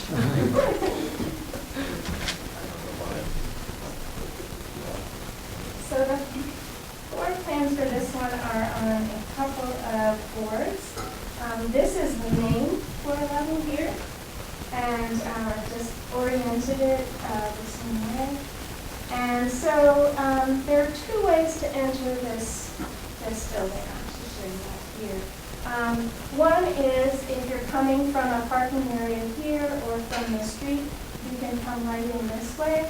The other is if you're using some of this parking over here, which perhaps is very well located for and suitable for the library, so it's not competing with other uses and demands for parking over here, you can come in this way. So, I suppose the third is the main entrance at the front of the historic campus. So if I'm coming from the parking area adjacent to the fire department, I would walk along and come on in here, past the circulation desk, the director's office. I would have a visual connection all the way through here. Can stop, say hello, look at the latest again, grab a newspaper, sit down in front of a sunny area and look out kind of toward the rest of the municipal campus. The rest of this area in here is primarily dedicated toward, well, this is dedicated toward children. And there are business functions in this area. So the business center moves up here, computers and copier, etc. There are some work tables, there's a small cafe, the youth librarian is here, an opportunity for hands-on manipulatives and toys, etc. And youth program room here. If you were to come in this way along this axis, we have an area for toileting and coats. We have what I'm calling study booths or social booths. So they're little niches for people to come and sit down, have a meeting, have a cup of coffee, to work on a project, that sort of thing. And they look out onto the terrace and onto this piece of landscaped area that I think right now is kind of underutilized. And then this is the jewel. Right here, this is the community living room. And this community living room, as we envision it, is, it has books, it has book groups, it has all sorts of discourse and conversations associated with it. It's fairly glassy and it glows from the street front. So as you're driving by, you look and you say, wow, that scooped up my attention. I want to go in and see what it looks like in there. Then there's also access here in this central connector. This has the advantage, we have to have 2 stairs in these buildings for egress purposes. This one has the advantage of accommodating the community town hall as well as the building. So you would have to build this anyway if you went with the first option. So you can come up here and go into the community meeting room either by stair or elevator or continue up to the 2nd floor.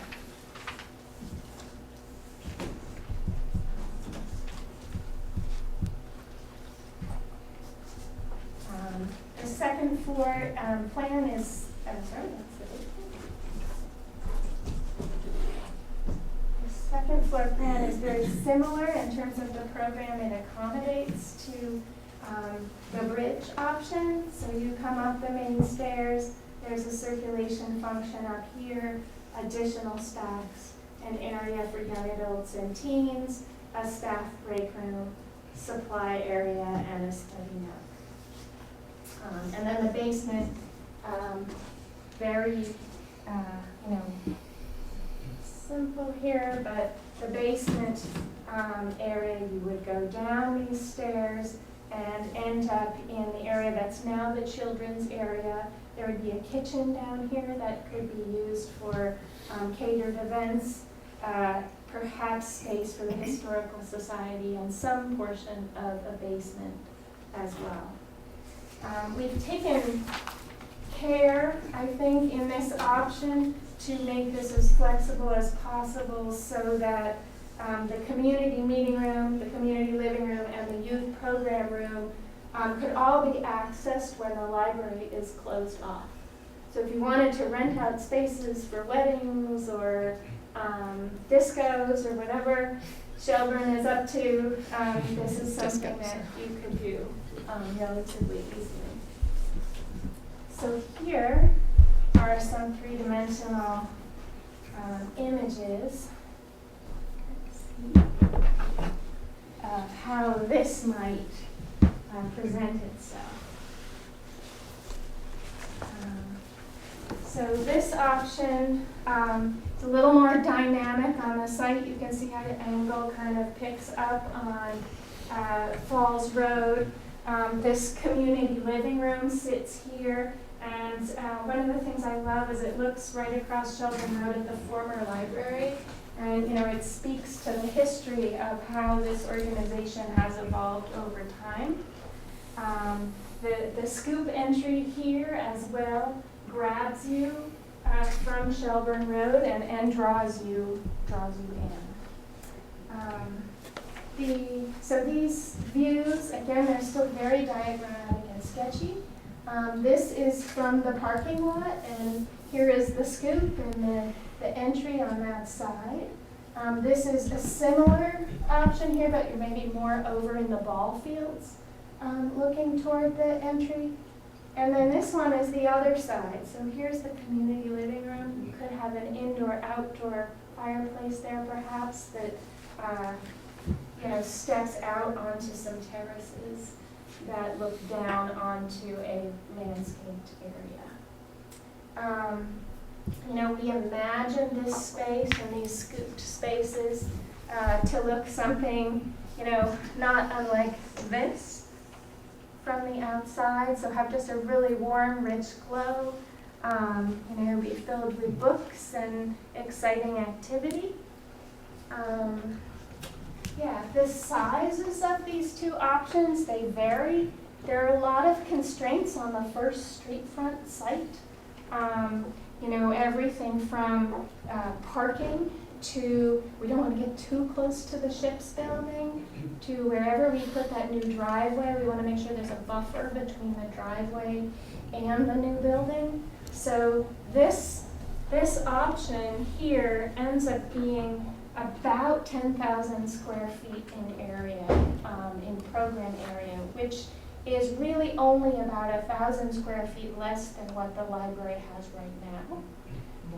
More than the library has right now. Sorry, that's my big time. It certainly makes better use of the space than they currently do. It's much more efficient, but it's not a huge increase in space. And we really tried to make it as tight as possible, and every space in that program has multiple uses.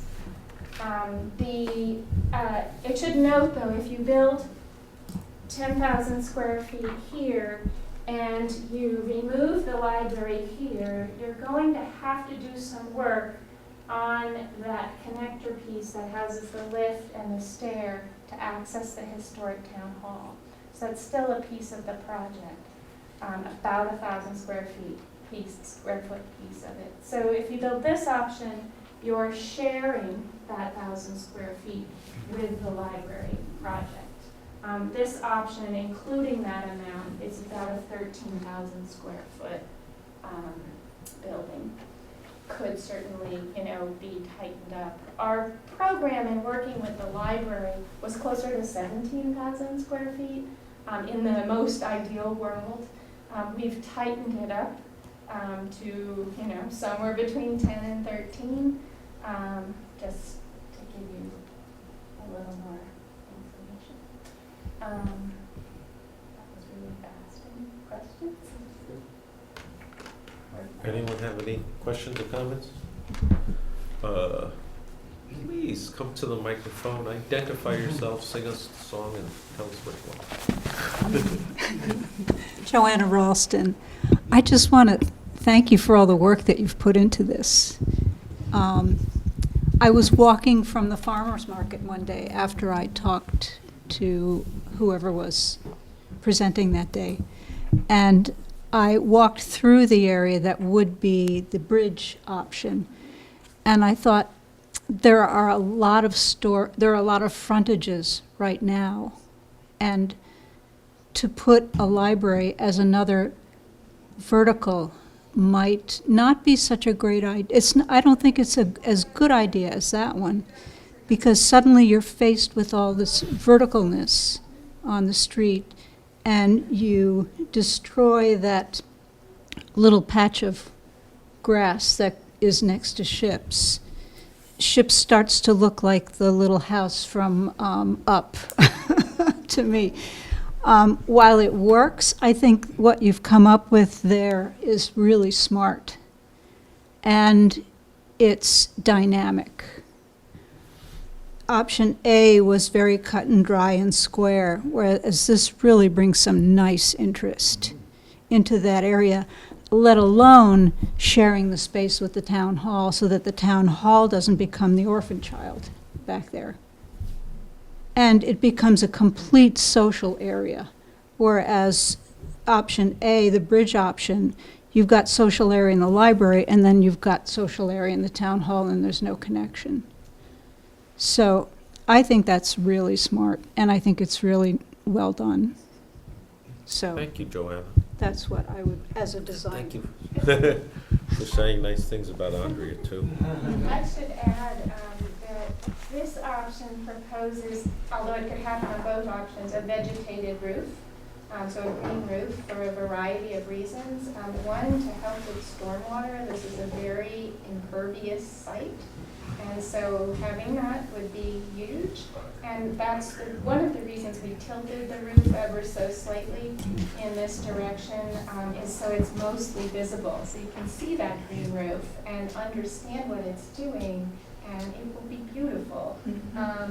We found this library in Seattle that has this most amazing slit, two slits in the entry for kids and adults, and it's a periscope that actually goes up onto the green roof and allows kids and adults to see what's growing up there and what's going on up there, butterflies and flowers and whatever. So, I mean, I think it provides, it'll say something about your community.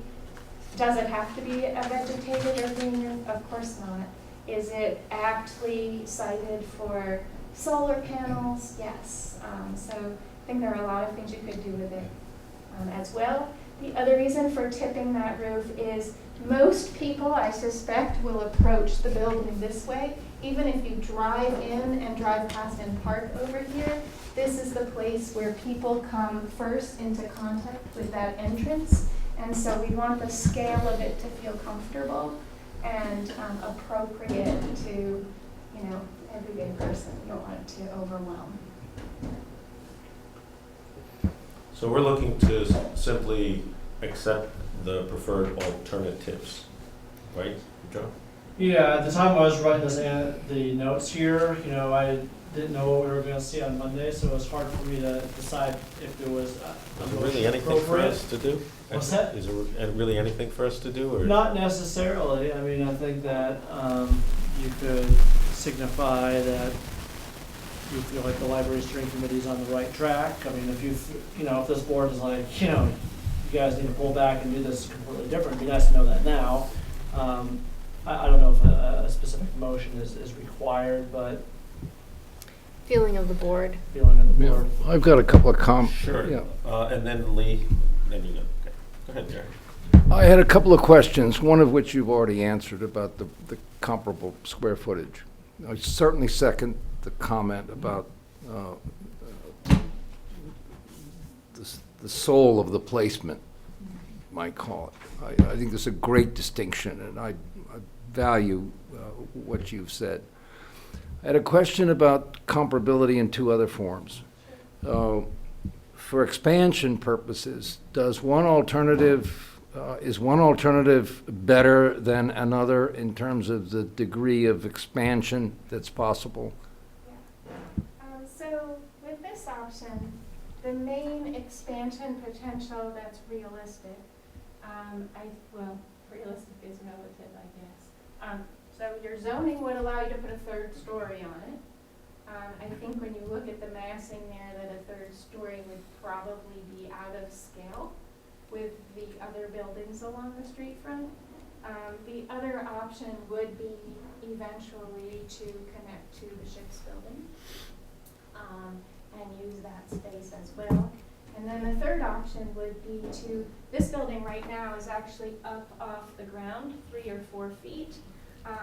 Or 2 feet, but you could lift it up 3 or 4 feet and create basement space that could be occupied, not finished right away, but occupied later with some natural light accessing it. So it's really constrained. I would hesitate to build in this direction, even if someday parking were a possibility back here, just because of how it kind of cuts off the visibility and access to the main entrance out here. Mm-hmm. So it's tight. I mean, this is a great site for a building. And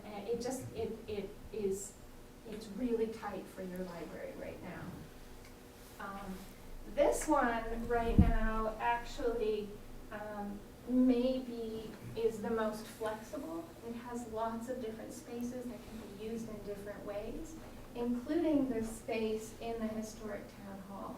I know that gets used quite a lot right now upstairs, but the space downstairs is somewhat unprogrammed. I should say, when the children move out of there, what does that function become? And we're sort of loose with, could the Historical Society use some of that? Could we have a kitchen down there? Those kinds of things. This one could expand more in this direction if it needed to at some later date, relatively easily. I like the idea of a physical connection to the past town hall, in addition to the conceptual. My last question is function. Are these can these be differentiated in terms of function? Is there any loss or gain from one to the other?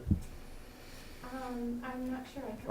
Are you proposing rooms and spaces that by and large do the same things in both buildings?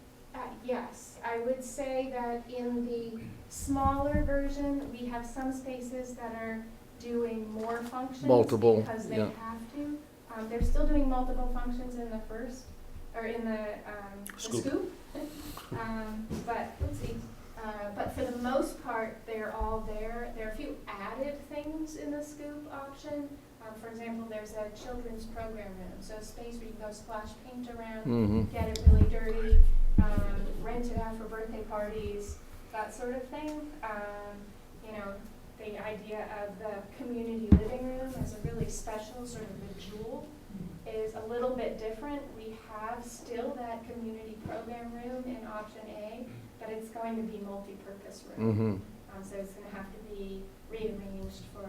It's a little more like lobby than the second one. Yes. Thank you. Sure. Wonderful. Lee, Wonderful you got a effort. comment? Thanks. Sure, Lee Crone. Having been through a fundamentally identical conversation in another Vermont community, I'd just like to commend you. It sounds like it's been a very thoughtful and thorough process, and I however this shakes out, I wish you well with it, but I think it's been a very thoughtful process. Thanks. Lee, you got $4 million? We'll name it after you. I do Yeah. not, but I'll buy a lottery ticket. I should add that, Kathy, there was great feedback given at town meeting today.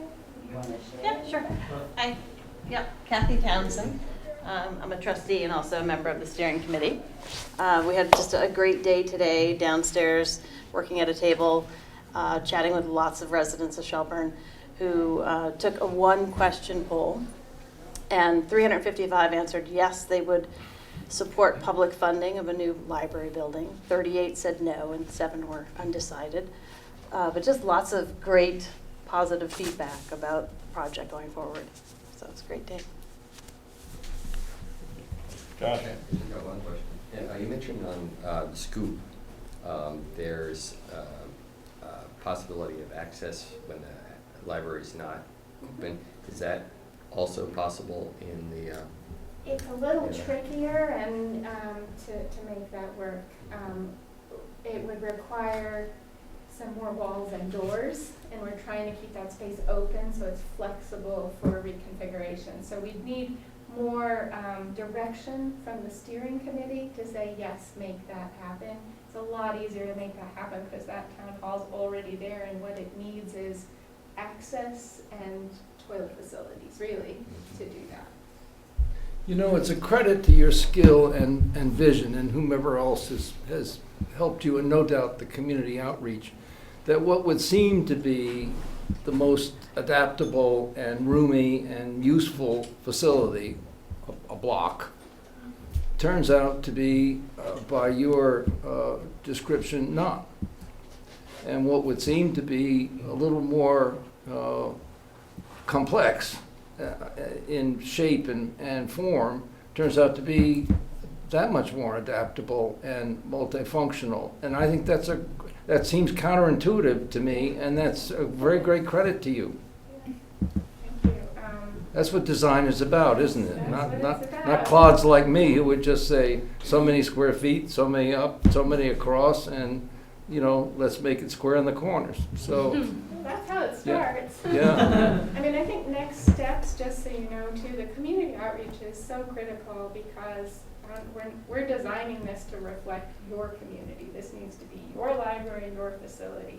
And so this show, now that you've seen it, goes on the road for the next week and a half, 2 weeks, to just about every organization in your community. I don't know, there's something like 8 or 9 or 10 different venues to really get feedback and build support for the project.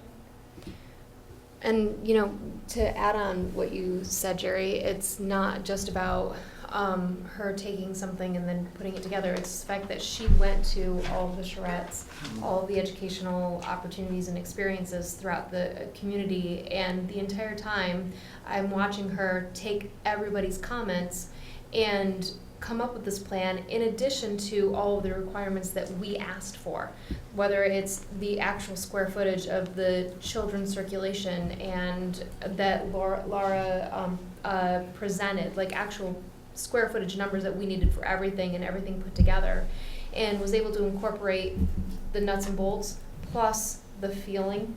And one of the things that I heard the most was access to natural light. And so one thing that I think you had forgotten to mention was when she angled this building, it angled the larger, broader side more to south and west to really take advantage of that. And the slant of the green roof is slanted south to pick up as much light as possible, and to make it green so that we could really be kind of like the forefront of that in the community. Great job. Andrea, thank you very much. Really appreciate all you're doing. All right, unless someone disagrees, I don't think there's a necessity for a motion now. No, but I mean, like in general, the feeling of the board is the preferred option is preferred option as far as what you guys can see too. Is that what I'm hearing? Say it again. The preferred option that the steering committee presented is, as far as you guys are concerned, seems to be the preferred option for you guys too. as far as location and the building. Was the second one the? Are you referring to the preference of the scoop one? committee? The scoop. Okay, yeah. But I was kind of expecting an ice cream parlor when you call it a scoop. Well, you could put that in there. That's So is that how it's going to be? You could call it ladle, explained to that'll the help, that'll help. public in these hearing, that you are pushing towards one rather than the other?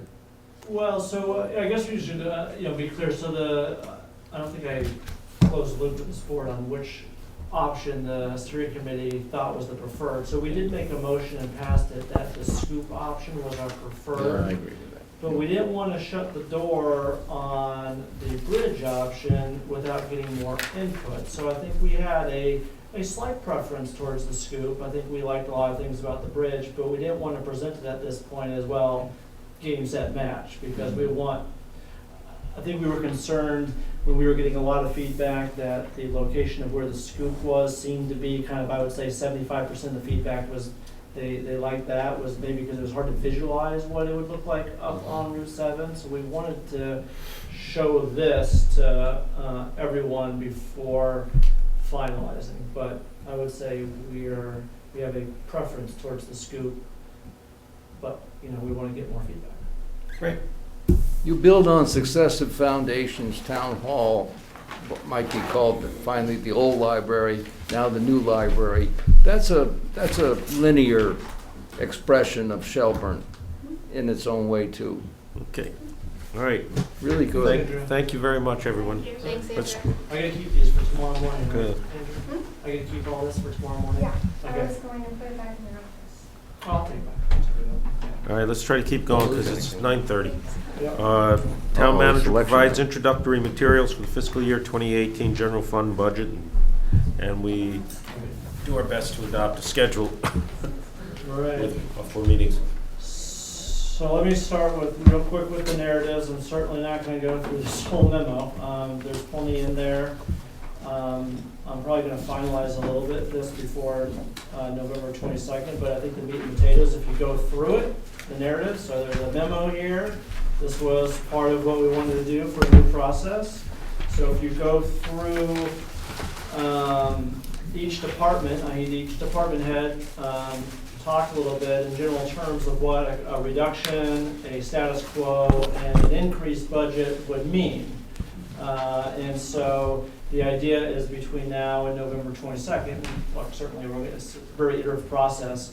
It'd be nice to get some feedback on November 22nd of the things that are maybe more on the table for cuts or for increases than not from the select board, which would help to finalize things before I present you a budget on December 13th, at least start getting a little of that feedback. So, I think it's, I wanted to make the statements more general in nature than too specific, to give you the ideas behind there. And so hopefully I just encourage you to go through them over the next few weeks. Certainly give me a call or shoot me an email if you have any questions, and we can talk more about this on the 22nd. And I certainly want to thank all the department heads and Peter for really putting together, put forward a good effort. I mean, I think there's a lot of really helpful information in here, and to take the time to go through it, I think that you'll agree that this was definitely not just done on a whim, that time was put in on everyone's part to put this together for the board. So we'll work on that in 2 weeks. And then there's a budget schedule, which I'd like the board to adopt, and there might need to be some changes, but I would like to have it ironed out, and I might have given away my memo, so hopefully someone else has it that I can look at. This one. That's the one that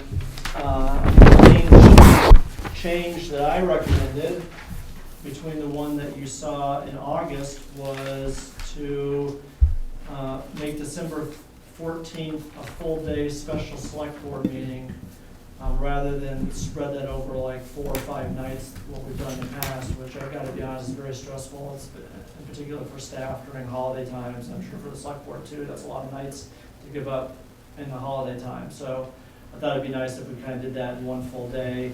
Seems like that would work out. So if there's any days here, I know, Gary, I think there's one in January, I want to make sure we work around.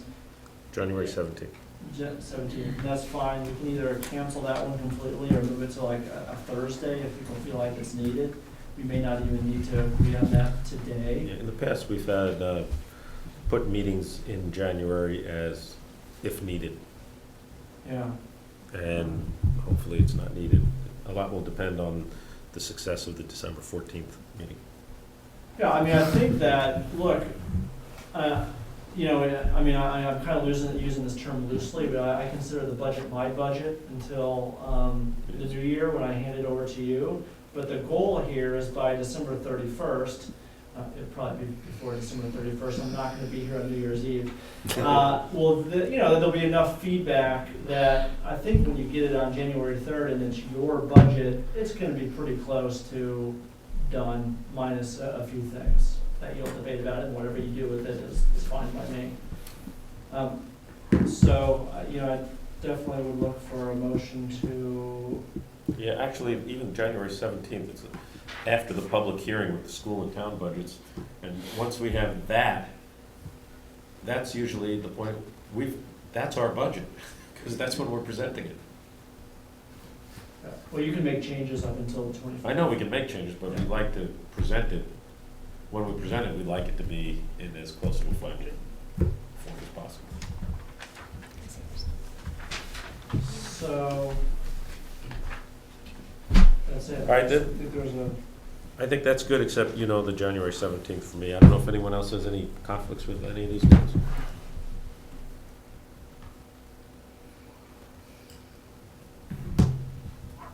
All right, so, I guess, I think I put this as an action item. It would be nice to get a motion and we can reschedule the 17th. But I'd like to have a motion so everyone, you know, staff in particular knows what to expect. I'd like to entertain a motion to approve the budget schedule as presented with the one change of addressing the January 17th meeting as moved by Jerry, who's a fast guy, like he got the ball ready to sprint down the field.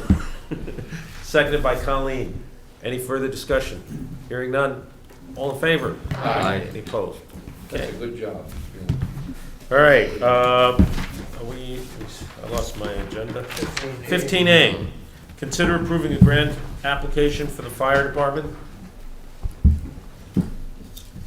Joe? Yep. Lee's here because he doesn't trust me to bring home the bacon for the fire department on his behalf. I'm just joking. So Lee does a lot for this town, and one of the things, he serves on a volunteer fire department, and he is a master at putting together grants. I would say that probably for your regional planning background, it's helpful.